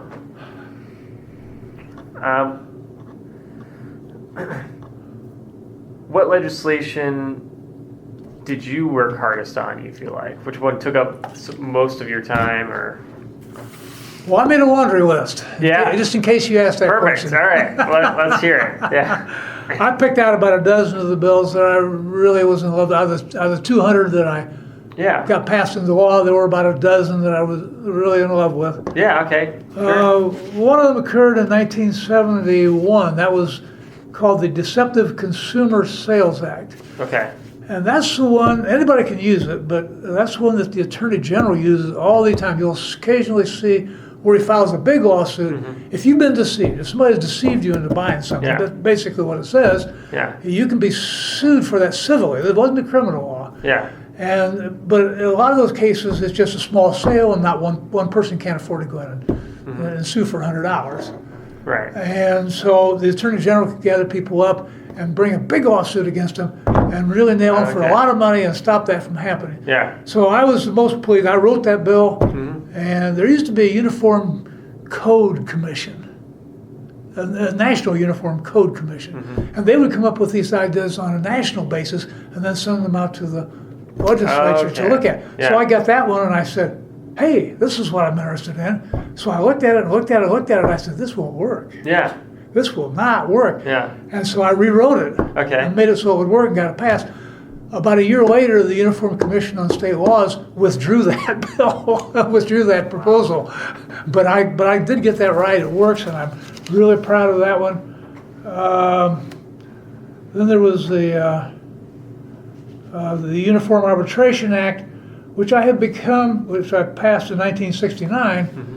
I did pretty quickly get into some of the bigger bills. That was only my second session. I became less proud of that over the years because it seemed like a really great idea at the time, because you could, instead of suing somebody, you could agree to arbitrate it. And there was a National Uniform Arbitration Association that you can hire somebody to arbitrate the answer for you. And so that's a good idea.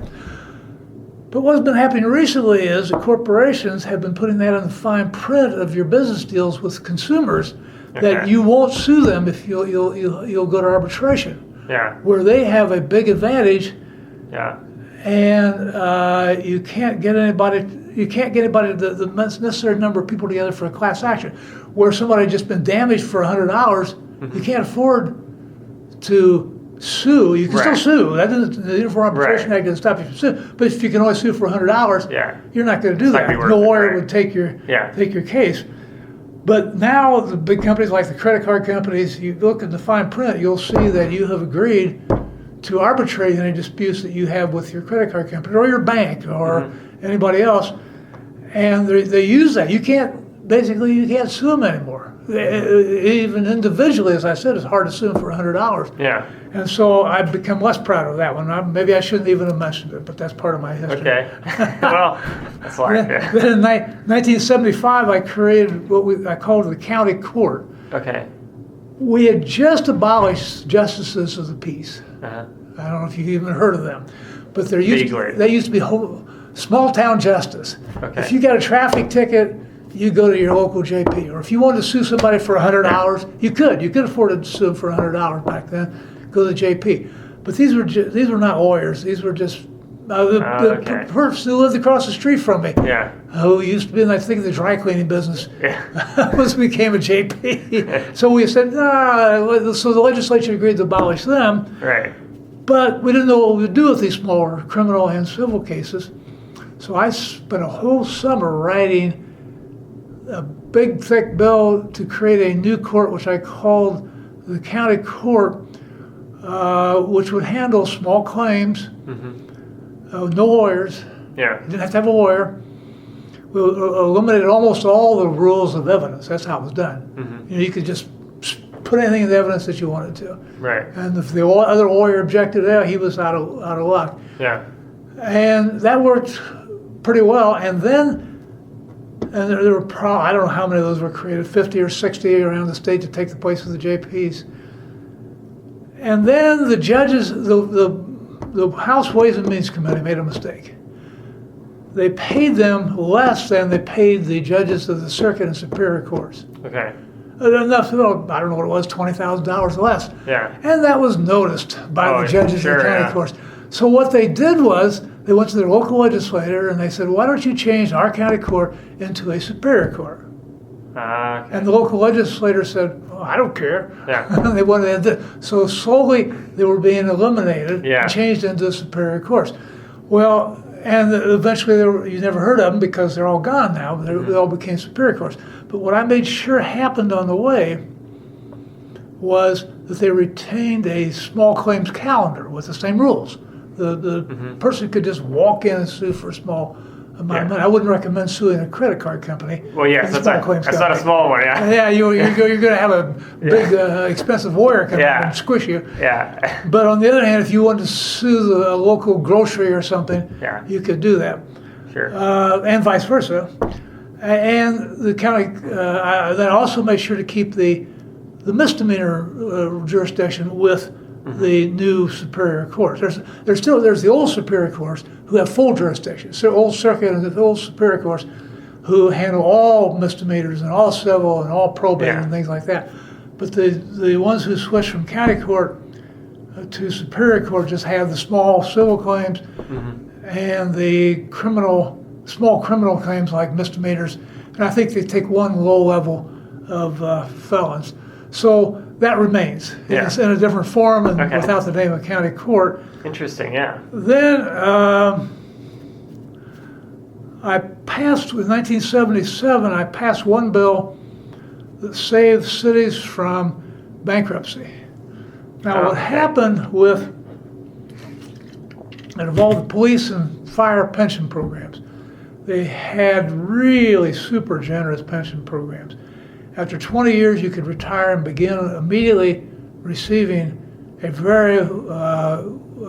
very good pension benefit. So you could retire at age 40. Yeah. And for the rest of your life, you would be receiving very generous pension contribution on a monthly basis. And then the cities never planned for that. None of them ever started funding it from the beginning, which goes way back. Yeah. It went back. That system went back 30 or 40 years, where the legislature just told the cities, here's what you're going to pay to the policemen and firemen, because the city policemen and firemen had a lot of leverage with the legislators, and so it came down. Then that pension program met up with Doc Bowen's property tax reform bill. Okay. And it came to a bad end. Yeah. Because that pension property tax reform bill prohibited increasing property taxes. It allowed a minimal increase each year for cost of living, that type of thing. But the mayors were no longer able to take on the still coming online pension benefits. Right.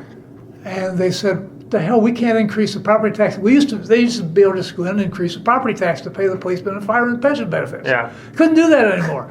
So they were screwing other programs. They were killing them, and they couldn't start new ones, and they were pulling their hair out. And I immediately drew up a bill to resolve that. By the way, I was doing my own pension engineering back then. Okay. With one of the first calculators ever put out. It was by Texas Instruments. Okay, yeah. Who the head of Texas Instruments was that semi-crazy guy who ran for president. I can't think of his name. Okay. Remember the one who did pretty well. Yeah, a little bit. Yeah. Okay. Anyway, I used that, and it did not have a floating decimal point. But I had to figure the pension costs and how I was going to reform that. I'm finally using that really rudimentary calculator to do that. And I introduced it, and the policemen and firemen immediately killed it, of course. Wow. And I kept introducing year after year. Yeah. And I kept telling, I said, you're breaking the cities. Yeah. I said, nah, I don't see that. And they didn't see it at the time. Finally, in 1977, they came to me, after I introduced it, they came to me and said, okay, we understand what you're talking about now. Well, the city don't have any money. Okay. And they said, if you exempt the people who are currently policemen and firemen, we'll let you get it through. We won't support you, but we'll let you get it through. Mm-hmm. And it got through. And so that literally saved cities from bankruptcy. Yeah. I'm really today happy with that bill. Yeah. Wow. I was in 1975. I was the author of the Juvenile Code. I didn't have much to do with writing that, but I was happy to carry that.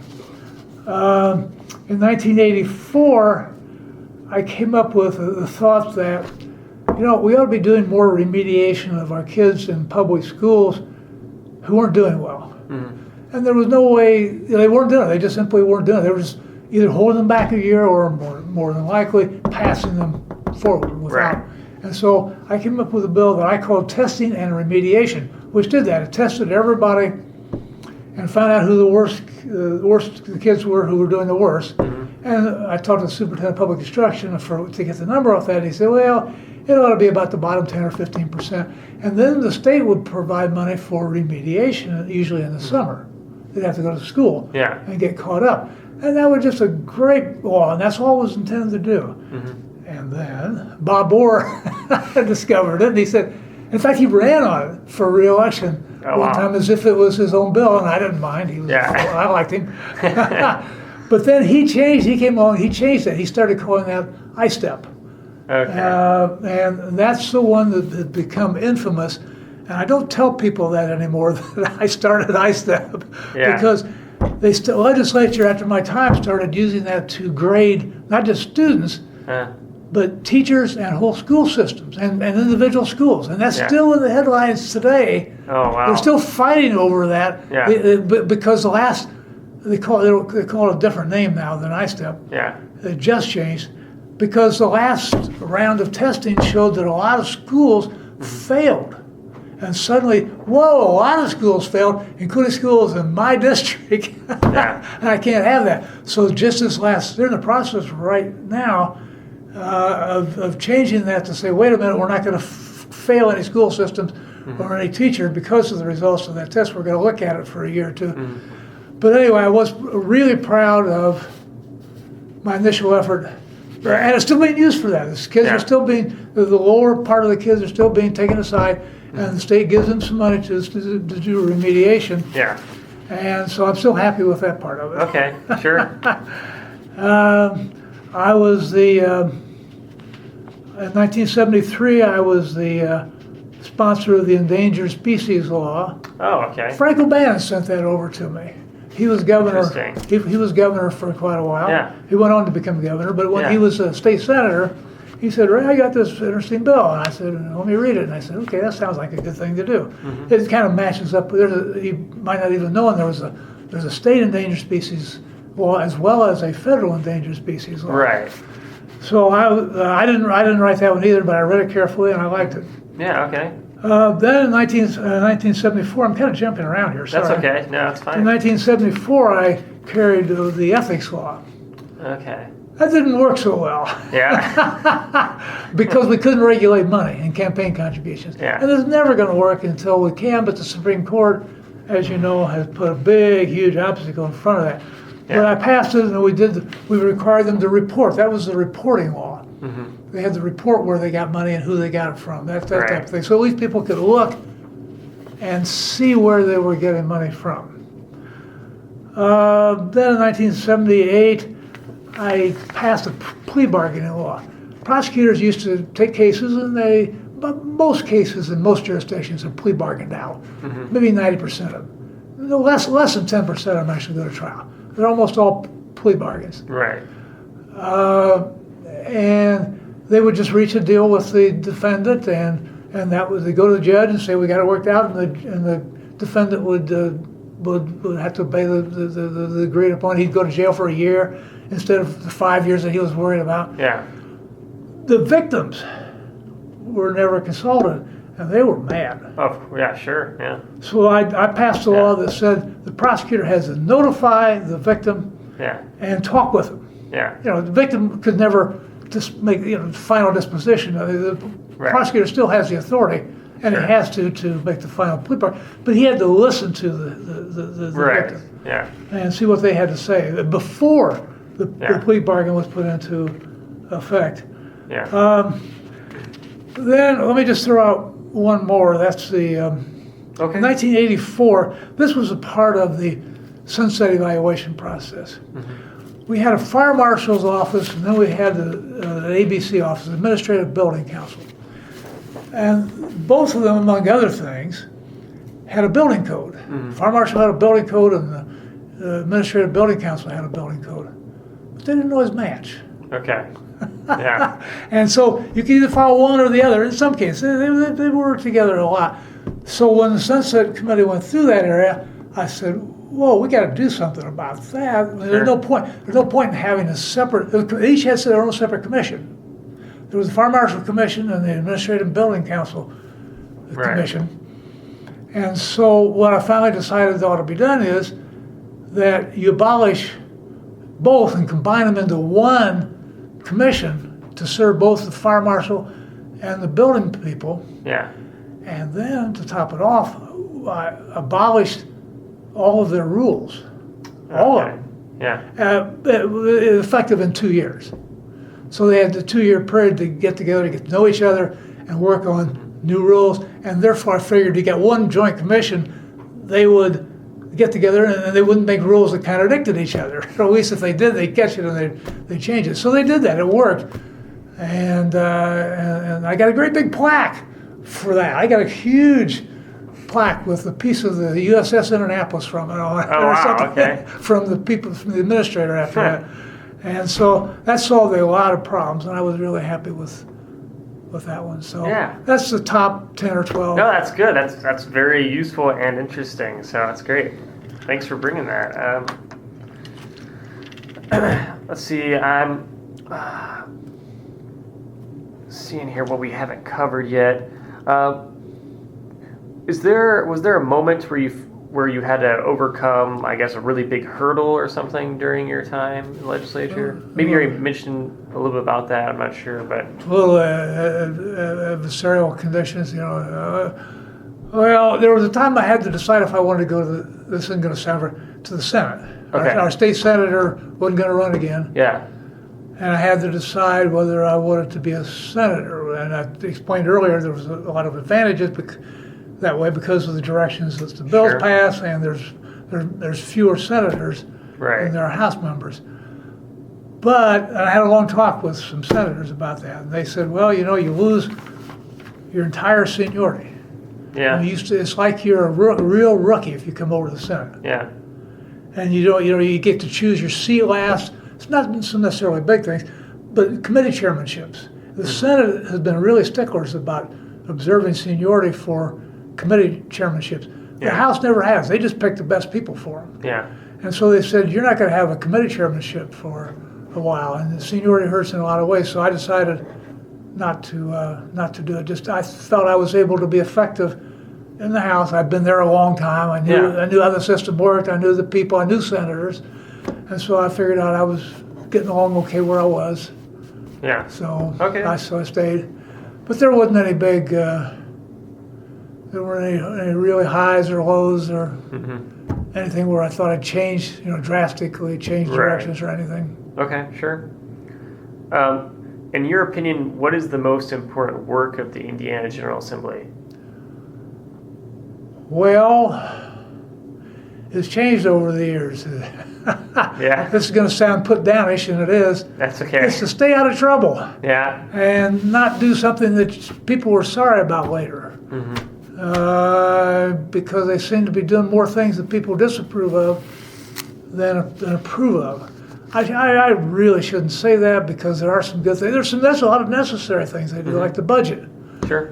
But people are, I think, as unhappy with them as they are happy. Okay. And that opinion is held by a lot of people. Yeah. Politicians aren't. There've been ups and downs in the lives of politicians. There've been some years where they were greatly disrespected. As a matter of fact, I lost in one of those years. I lost in 1990, back in the days when term limits were a really big deal. Yeah. And almost passed. They did pass in some places. Yeah. But I'd been there 24 years, and my opponent ran solely on the Okay. platform of he's been there too long. Yeah. Yeah. And she won. But that was the $100,000 Yeah. to push it. Yeah. He'd been there too long. Not a single substantive issue. She was not able to point to a single thing that she thought that I had done wrong. Wow. I've been there too long. Yeah. 24 years. So the way people think about their government depends a little bit on what year you're in. Ronald Reagan was one of those who turned people against government. The old saying, I'm from government, I'm here to help you. Yeah. That's the punchline. Yeah. He helped that spread widespread. But then there's been years when people feel better about their government. Right now, well, people don't respect their government at the moment because of the mess that Congress has gotten themselves in, the lack of cooperation, and that spoils the interaction between the public and politicians. Right. At the very top of government. People notice that. I mean, they know that all they're out to do is defeat the other one and to retain control. And that's one way people look at government. In fact, I think that's the way many congressmen look at their job. It's not to come to Washington and solve the problems. It's come to Washington and be part of the process. Yeah. And continue to be part of the process. They look at it as a process instead of going to Washington and solving things and getting out. Yeah. And I've read that's really the way they think of it. Right. That's not at all how I thought about the legislature. Now, it turned out I became part of the process, but it was only because I kept finding new problems to solve. Right. There was going to be a day when I was going to quit on my own. It was actually going to end with the sunset laws. Okay. I had felt I had become less and less interested in what was going on. So when the last sunset bill passed, I was going to retire. And that would have been only 2 more years, 1 more term. Yeah. It would have been the end. So I was going to quit in 2 years anyway. So I was not totally upset to lose Right. in 1990 because I was going to retire in 1992. I felt I'd cured as many problems as I could, and I was tired of it, and that was the end. Anyway. Yeah. Okay. Interesting. So I guess going into some legislative issues from your time in the General Assembly that I came across in some old newspapers. I was trying to find some things that looked like they're being debated and kept coming up and again in the papers. Let's see. One of them was, I think we already covered the ethics one of requiring financial, actually, not sure if we talked about this one. Do you remember anything about an ethics bill requiring the financial disclosures by members of the General Assembly? That was what I was talking about. Okay, you were talking about that. I was a sponsor of that. Yeah, okay, that's right. Okay. Yeah. And to make sure it's understood, Yeah. they developed this form that said, Okay. fill in the names of companies and people that you've received contributions from. Mm-hmm. Another column, fill in the name where your spouse has received, and places where you work, Right. and your spouse works. Yeah. And it tried to cover all of the relevant areas, and in that instance, it did a good job. You had to disclose all that, and that has been of some help. Sure. But still, the money keeps coming in and influencing legislation. Yeah. There's as much disclosure as you can. You can't. After the disclosure, the next step is changing what happens, and that hasn't occurred, and that's because of the Supreme Court. Okay. All right. Let's see. I know you talked about education and some of the programs there for evaluating students. Could you elaborate more about the renewal of teaching licenses? Yeah, I was part of that. Bob Orr came in one year, Governor Bob Orr, with his what he called the A+ program. Okay. He wanted, by accident, that was my only 2 years on the education committee. Yeah, okay. Ironically, yeah. And so I got to be a part of that. And we looked at teacher licensing and we said, well, because you got your license 30 years ago didn't mean that you'd kept up to date. And that's what was happening. If you got a license 30 years ago, you were never looked at again. Yeah. And you might be a really good teacher today, or you might not be. So we decided that we ought to impose some up-to-date requirements, like going back and get a little, in my case as a lawyer, continually, I have to go back to school 2 days a week, 2 days a year. Okay. And we decided that would be a good thing for teachers to do, would be to go back and get some continuing education. Yeah. And many professions are doing that now. Yeah. But it has become, I think, I haven't kept up to date on what's happened since then. My children are all educators, and their spouses. I have 2 children and they're both their spouses who are teachers. Okay. One set of them in Florida, and they have the same problem. They're always complaining about new things being put upon them by the legislature. The legislature gets complaints, our kids aren't learning enough in school. Legislators do something about it. So my daughter in Florida is particularly outstanding about that. And my son here in Indiana says the same thing to me. They just keep putting more and more things on the teachers, and it's not just the license renewal, but that's part of it. And things change. They want us to do more work, and therefore we get less teaching done. Yeah. So it is true that there's a lot of resentment by teachers, and since it's my own kids complaining, I've asked them to be more detailed. Yeah. I believe them. Yeah. For instance, I think just a year ago they put on a teacher's requirement that part of your continuing education that you have to go back, you have to work for a corporation to find a company to find out what happens in the real world in that company. Yeah. And you're basically free work for that company, and the teachers have risen up against that. And this very year, the legislature, I think, is in the very process of repealing that or doing something about it. Interesting. So there's been problems with the licensing. The continuing education is good, but the question is, when do you overdo it? Sure. My 2 days a year, I think is about right. Right. So finding the balance and finding the proper balance. I came across another bill. It looked like you sponsored this one to fight littering and try to promote recycling in the city. Can you tell me about that? Or? If that's the one from let's see, 1984, I think. That was the one, the solid waste, no, 1990. That was the one where, if we're on the same one, it's the solid waste district bill. Okay. We created solid waste districts to deal with the problem of recycling. And they were supposed to go out and make sure that there was recycling. And that worked for quite a while, and I think it's still working to some extent. They were given, a couple of years later, they were given the additional burden of poisonous chemicals, like batteries and other things, which isn't exactly recycling, to get rid of and collect. And they do that more in my county. They're doing more of that than anything. Okay. But then recycling has become a problem in recent years because there's fewer and fewer companies that want the end product. The glass, the plastic that were being successfully collected. Yeah. I've had several people in the business who tell me there's not much of a market anymore. Yeah. But we set up a system for the counties to deal with and encourage them to do the recycling. And that's great.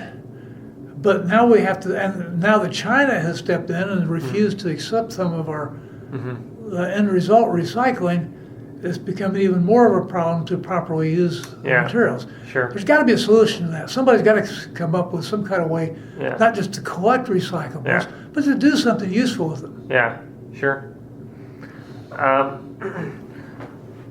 One bill that seemed like it was pretty controversial in your time, I saw a lot of articles about this. There's a bill that was about, I guess it would impose no restrictions during the first 3 months in regard to abortion.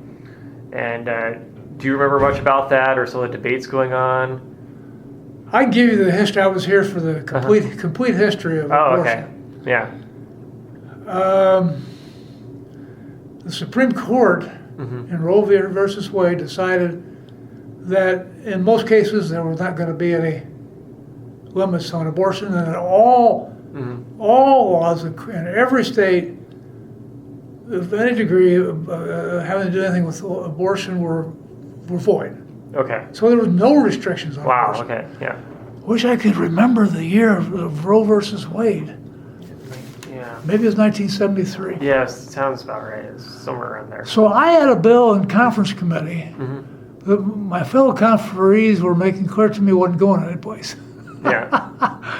So we all decided that you wouldn't have, nobody would say unlimited, like on the, at the end of 6 months you could still have an abortion. Nobody wanted that. Right. So several of us who were conference committee members on this now dead bill said, hey, why don't we put in what restrictions we're allowed to do, and everybody will be semi-happy with it. And we did that. Okay. So I sponsored the first abortion bill ever following the Supreme Court, following Roe versus Wade. Okay. And it has been, there's some people who've gotten in a mind every year recently to make it more and more restrictive. That was after my time. Yeah. And to this, they've reached a point where it appears as if they're passing things that they know are unconstitutional on purpose and going to court with it. And I don't understand that part of it. But it was less controversial back in my day. We looked at the Supreme Court decision and we said, here's what they're going to allow us to restrict, and we put it in the bill, and I think it may have passed unanimously. Okay. So I have pretty much a nonpartisan issue then. Yeah, everybody agreed there had to be some kind of limits. Right. As I said, the 9-month thing, nobody wanted that. Right. So, yeah, and there was one. I was on the same committee with a couple one with a Catholic and with another really strong Republican, and they didn't want to do this. Right. But they realized that it was gone. There was nothing. Yeah. And so we all reached agreement across all the spectrum in the General Assembly. Something needed to be done. Here's what the Supreme Court has made clear we can do. Since then, the Supreme Court has been tested and allowed more and more restrictions. Yeah. Okay. Let's see. What about the creation of the White River State Park? I saw there was a debate about whether to create the park or not, and what was your role in that? Fairly big. Okay. Oh, okay. Interesting. I was on WFYI Channel 20. Mm-hmm. Myself and Senator Mike Young were asked by WFYI to have a debate about the future of White River State Park. Right. And we did. It had just been sitting there. There was a proposal to put the equivalent of, it's got through a bunch of name changes now, the Deer Creek. Okay. I think they call it now Deer Creek. Yeah. Down there. Okay. And the commission, there was a White River State Commission that looked at it and looked at it and looked at it and looked at it and never said yes or no. So some of us came along and said, do whatever's the right thing, but do something. Don't just sit there. You've got some very developable land. The city of Indianapolis needs something. There's a lot of good projects that could go into it. Do something. So we had this debate. The one thing that they did was they tore down an architecturally significant grade school there in the middle of the night, basically. Okay. Wow. And that received a lot because they knew they were going to have to want that cleared Right. at some point. But then Deer Creek, if that's the right name, relocated in Hamilton County, where it is today. So it was gone. And but then I think they put in something down there now. I don't keep up on that. That's where the zoo is now. Yeah. The zoo has moved there. Right. And there was the what's that Indian collection that's there now? Yeah, there's one of the museums. Well, there was a fellow nationally who collected a lot of Indian. I wish I could think of his name and give him a little credit.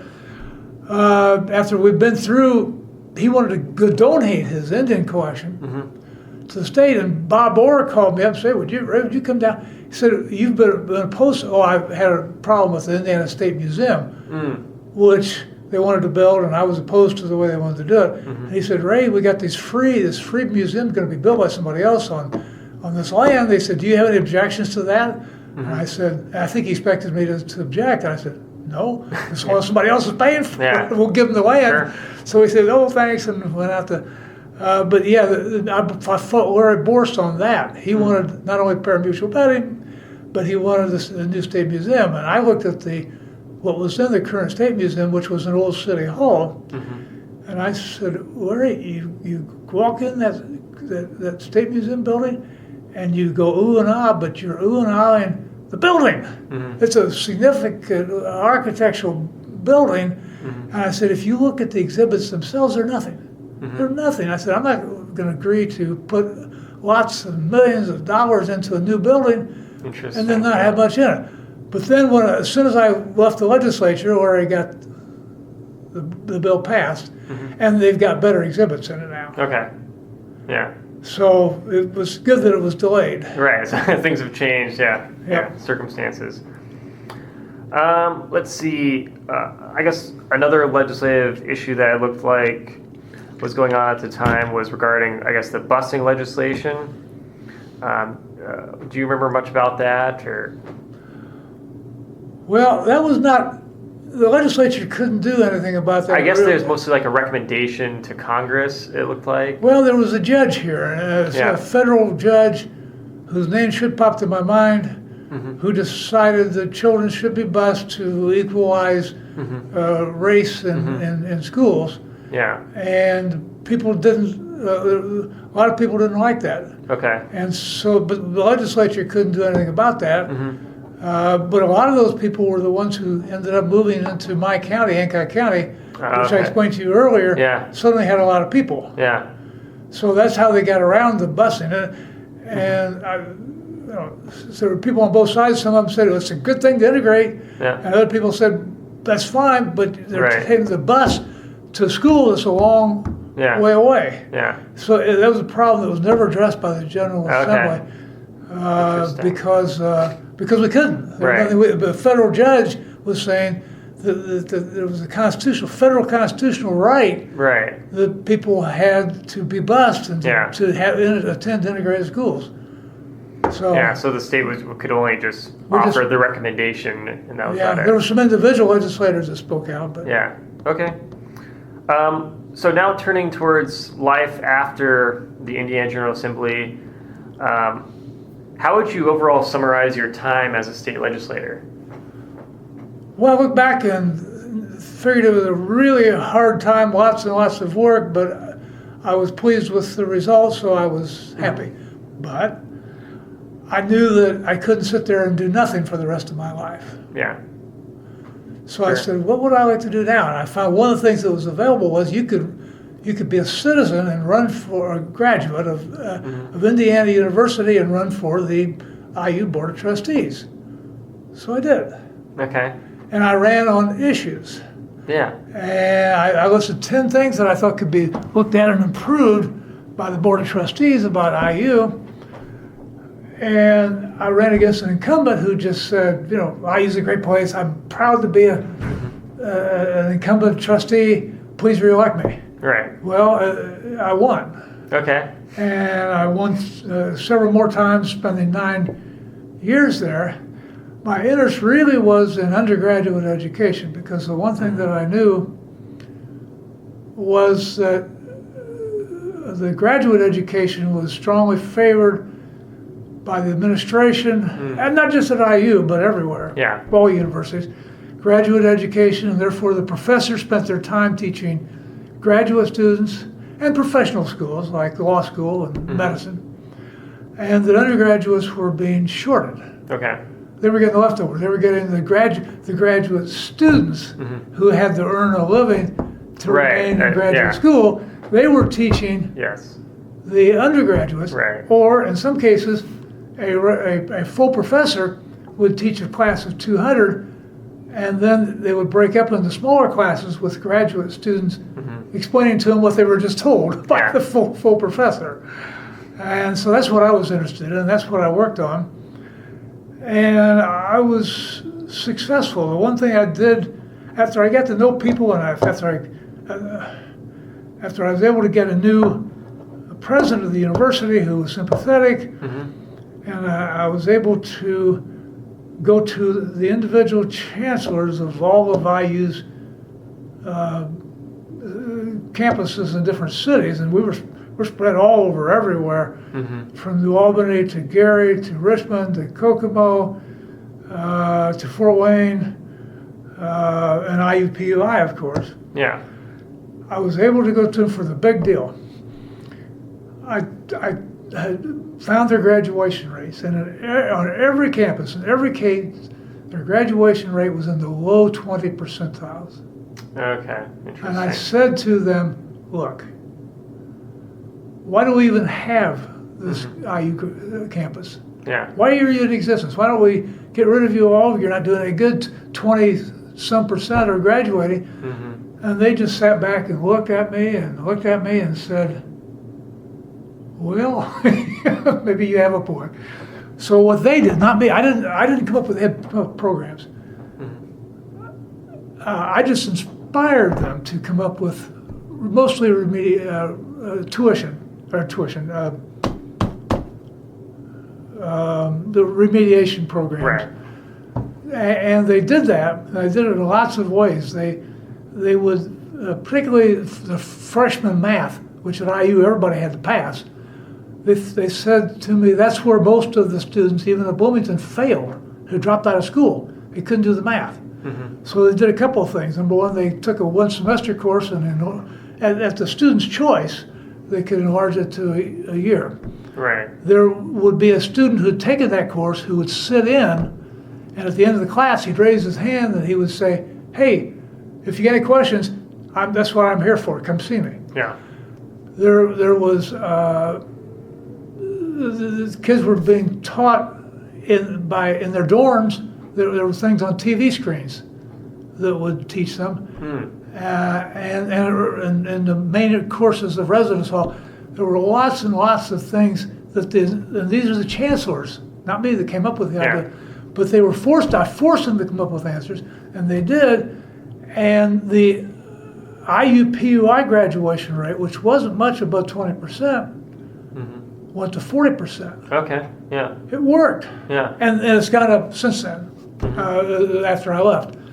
But it worked, and I could not be more proud Yeah. of having, that amounts to thousands of kids getting their degree Right. that would not have otherwise had their degree, Sure. gotten their degree if they hadn't been for all of these efforts by the chancellors. Yeah. So I'm Wow. really happy about that. Yeah. Then at the very end of my 9-year career, I got in on the Bob Knight fiasco. Oh, okay. Really? All right. That's interesting. I don't know if this is a relevant point to talk about. That's okay. So what exactly happened? Well, he was accused of choking a kid Okay, in practice. Right. And it came to the trustees and did a couple of things. Number one, some administrator went through, and they found a videotape of the practice at which it occurred.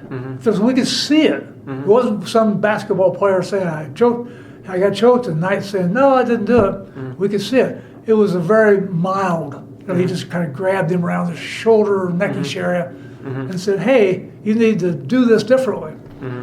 But that encouraged us to look into other problems that Knight was having. And Yeah. I don't know if you're aware of the throwing the chair across yes, I've heard of across it. the gym Yeah. floor. Yeah. And there was more. It got to the point where Tom Ehrlich, who was president of IU at that time, called Bob Knight into his office and said, Bob, he didn't say anything too strong, I'm told. You've got to change some of these. You've got to be a little more gentlemanly about it. And Bob Knight said to him, I quit. He said, I got an offer from, it was either New Mexico or New Mexico State. I quit. Yeah. And the trustees at the time, that wasn't me, the trustees at the time caved. They deserted their president, I'm told. Wow. And they gave him a long-term contract. They gave him complete control of Assembly Hall. Oh my gosh. And had to make Bob Knight think he was basically in charge and couldn't be fired. And that was a problem. Yeah. Because the two members of the IU Board of Trustees, after the complaint about the neck, went out and went back and found all sorts of problems that Bob Knight was having over the years. And so our public relations guys said, why don't we put him on probation? And I think the way he put it was, there's about a third of the people out there who hate Knight and would be thrilled if you fired him. There's a third of them who love him and are going to dislike you for firing him. And there's a third of them who look at him favorably. He did lots of good things. He followed the rules, for one thing. And he said, why don't we put him on probation?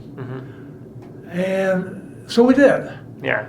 And then he did a lot of nasty, stupid things. Like he canceled his alumni meetings in Chicago, Indianapolis, and Bloomington and blamed them. He said, I may say something that the Board of Trustees might dislike. And then they say I violated the probation. Okay.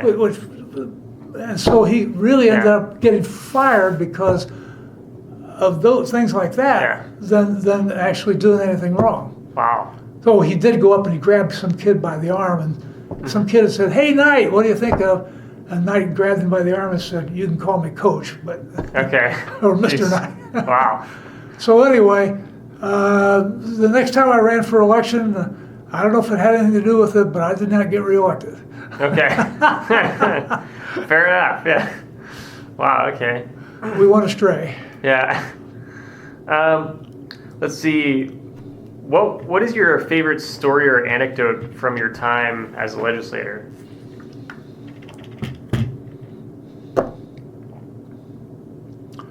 That's asking me to be too thoughtful Oh, okay. and not giving me a week to think it over. Yeah. It was the scares at the end. I told you a couple stories about getting conference committee adopted, and there was a couple more that I didn't tell you about. But it was getting bills. It was getting bills passed. And it was the 50-50 session, which I think occurred in 1986 or 88. I'm going to say 88. Okay. And getting that resolved was the problem. Yeah. Because there was 50 votes each. We couldn't. Nobody could get. Nobody could control who was going to be speaker or a committee chairman. Yep. And finally, we did the only thing that it was possible to do. if you're going to do something that's the last choice, you do it. We had co-speakers that would alternate days. Okay. Wow. And we had joint committee chairmen. Interesting. And the Democrats got a lot of laughs about that because there was a Democrat who had made my joint committee chairman, who everybody laughed. They came to me and said, "Oh, Ray, you're going to really love this," because he was the kind of guy who did his own thing and was kind of hard on other people. But I ended up getting along with him really well because I let him do some things that he wanted to do. Okay. So then there was another 50-50 session a few years later. They could have resolved that. The Constitution requires that there be no more than 100 House members. They could have gone down to 99 House members and solved that problem. But no, they didn't. So it happened a second time. And they still don't do it today, and I'll never understand why. But yeah, there was a lot of getting along in that session because Sure, I bet. you had to get along with everybody. But that was forced, but it worked. Yeah. It worked. I guess that's my story. All right. Yeah, that's fine. Yeah. Okay.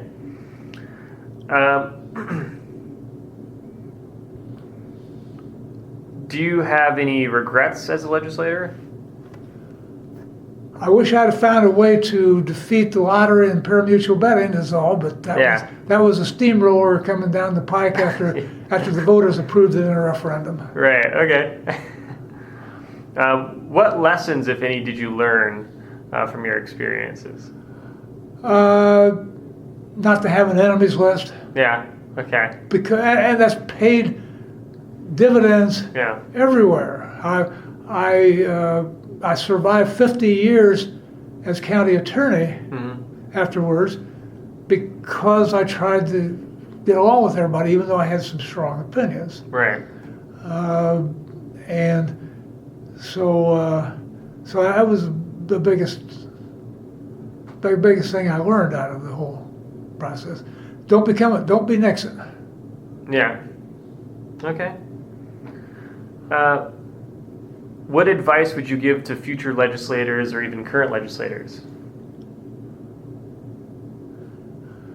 They can't follow my advice because it means reducing the amount of money that it takes to. My choice would be to have public funding. Okay. It's hard to do, but you have to give people who don't. You can't have a billionaire or even a millionaire come in and buy a seat, or even worse, you can't have lobbyists come in, give money to a legislator who buys a seat and then gives the lobbyists what they want. So the only way out of that is either to amend the Constitution, which isn't going to happen, or is to give public funding to congressmen, legislators, other people, to put them on an equal footing with the people who are given money by lobbyists or against millionaires and billionaires. And let them have the amount of money needed to make it a true contest. The other thing that hurts partisanship is the control of legislative districts. And they're making most seats in the legislature and the Congress are one-party seats. There's very few who changed hands. As I mentioned earlier, 44 House seats changed hands in the 1966 General Assembly. That doesn't happen now because because of the money, and the seats are designed for either Republicans or Democrats. There are people working against that. My wife, who is a past state president of the League of Women Voters, had been working for years now to change that, and I have told her that it can't be done, that legislators aren't going to give up the control over what seat they occupy and the fact that they can make a seat fit their politics. But she doesn't give up, and she's still working as a League of Women Voters member to this day. Yeah, interesting. Okay. How has the state of Indiana changed over the course of your lifetime? Oh, the whole state? Yeah. Well, there's a whole lot fewer farmers. Yeah. A whole lot fewer. Yeah. We're producing more grain because we we farm better. Sure. But I know a whole high percentage of the farm, they've sold out to other people. They've just accumulated, and fewer people own more and more land. Yeah.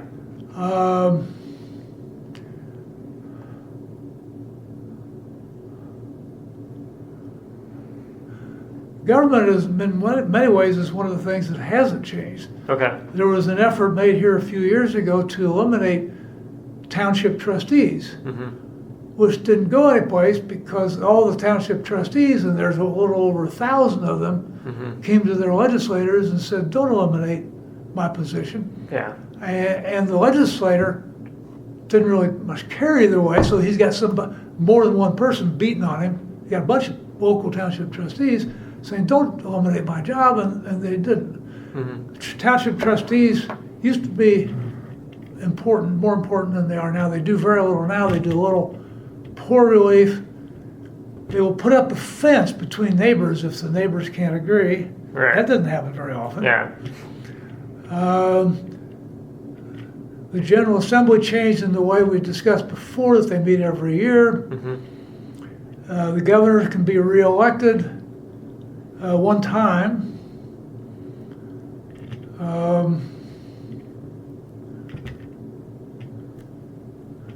Transportation has changed. Yeah. But not as much as it should. There's that's still a big problem because of pollution problems, and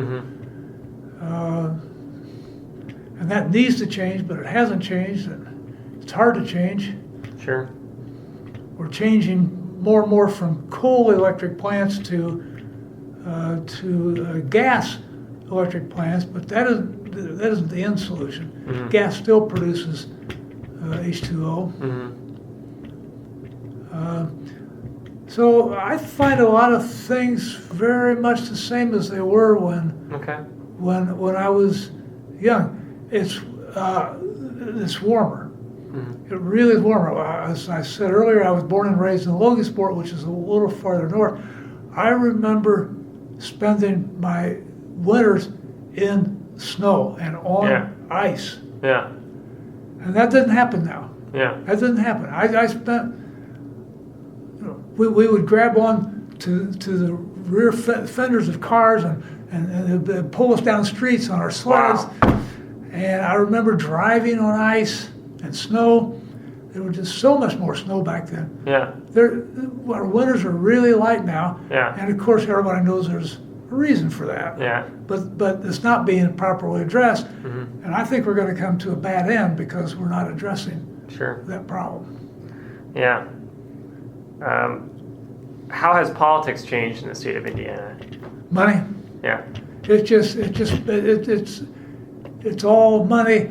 There's about the same level of competence in the legislature, and they're all doing about the same thing, but they're so reliant on money that something can get done only if lobbyists are won over. Yeah. Okay. What, if any, enduring qualities do Hoosiers still have or hold dear?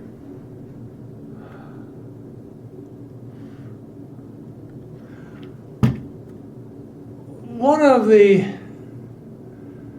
things that I noticed more when I went to the state level is that Hoosiers are involved more locally than they are at state or national levels. And they know what's going on locally, and a small number follow what's happening at the state level and at the national level and at the world level. And I think that's about the same as it used to be. In some sense, people used to be more wide-read than they are now. So many people are getting their information over Facebook, and newspapers are hurting. In my county, there used to be 2 newspapers. One of them called the Hancock Democrat, and one of them called the Hancock Republican. Yeah. Well, there's one today, and it's neutral, Mm-hmm. as they would have to be. But information used to be spread locally through the newspapers, which my impression is that they were much more widely read back then. Yeah. The news was flavored by politics, but at least it was news. You'd read, I think, my impression is you'd read about something that happened in Washington, D.C. Mm-hmm. in your local partisan newspapers. But now the newspaper circulation is shrinking. I looked at the circulation figures of our local newspaper, and I was shocked at how low the circulation was. And so I asked people, how do you get your news? And they do get it over Facebook. Yeah. And that causes a lot of the news to be not true. Mm-hmm. And there's more opinions. Yeah. And that's disturbing. Now, things were not any more true back in the older days, when you got your information from the Hancock Republican and the Hancock Democrat. It was all flavored back then in much the same way that Facebook is flavored now. Yeah. So I don't know if anything's, or if that's better or worse, but it's certainly a different way of receiving your news. Sure. And it's a lack of, and national politics is being spoiled by opinions that are believed by people to be facts. And that is very disturbing. At least if we could all agree on facts, we could go our own ways on opinions about what to do about the facts. But people are mistaking opinions for facts. Yeah. So I have one last question for you. What do you want Hoosiers to know about their role in relation to the function of the Indiana General Assembly? Oh, there things have really changed. Yeah. In my day, you had to call, and you could, I didn't have a personal phone, but there was a switchboard. And so people could call and could ask for me, but it almost never happened. Yeah. They could call and leave a message for me, and there were a half a dozen the General Assembly's workers on the phone, and they would write down, they would say, Sam Smith called, and here's what he wants you to know, and they would pass that along to me. But that did not happen a lot. There was no email back then. There was letters. If I got one letter a month, it was high. If I got one phone call every couple of weeks, that was a high number. Now, the email has changed everything. In fact, it's changed people's email addresses. Some legislators have an email address that is well known, but a lot of them changed to an odd number, a different email address that only their staff reads, and the staff reads not just emails but letters. The staff tries to figure out what it is that is important and should be passed along to the legislator, and that's not bad to have some sorting, but it's not the same thing as everybody being able to communicate to the legislator. What they'll get now is an email going into the legislator, and my impression is that they'll get a response back, but not a lot of attention from the legislator. Now, in my day, there was one bill that had stirred people up, some teeny tiny bill, and somebody that stirred people up, and I got eight or nine calls on it. Now that was a landslide. You just didn't get that. So if you heard from your constituents, it was a landslide. And it really meant something because they went to a lot of trouble. Nowadays with emails, it's so easy once you find out how to do it and where to send it. It's so easy for one person to send an email, a couple emails every week. It's become too easy to contact your legislator. And as opposed to too difficult back in my day. Interesting. Okay. Is there anything that you want to add, or did we cover pretty much everything? Or I think you discovered everything possible that Sounds good. I could anyway know. So you've done a good job. Now the question is anybody in the future going to be listening to you and me talking? And I'm betting no. Well, I guess we'll see. Yeah, that's to be determined. So, all right. Let's see. Turn these off.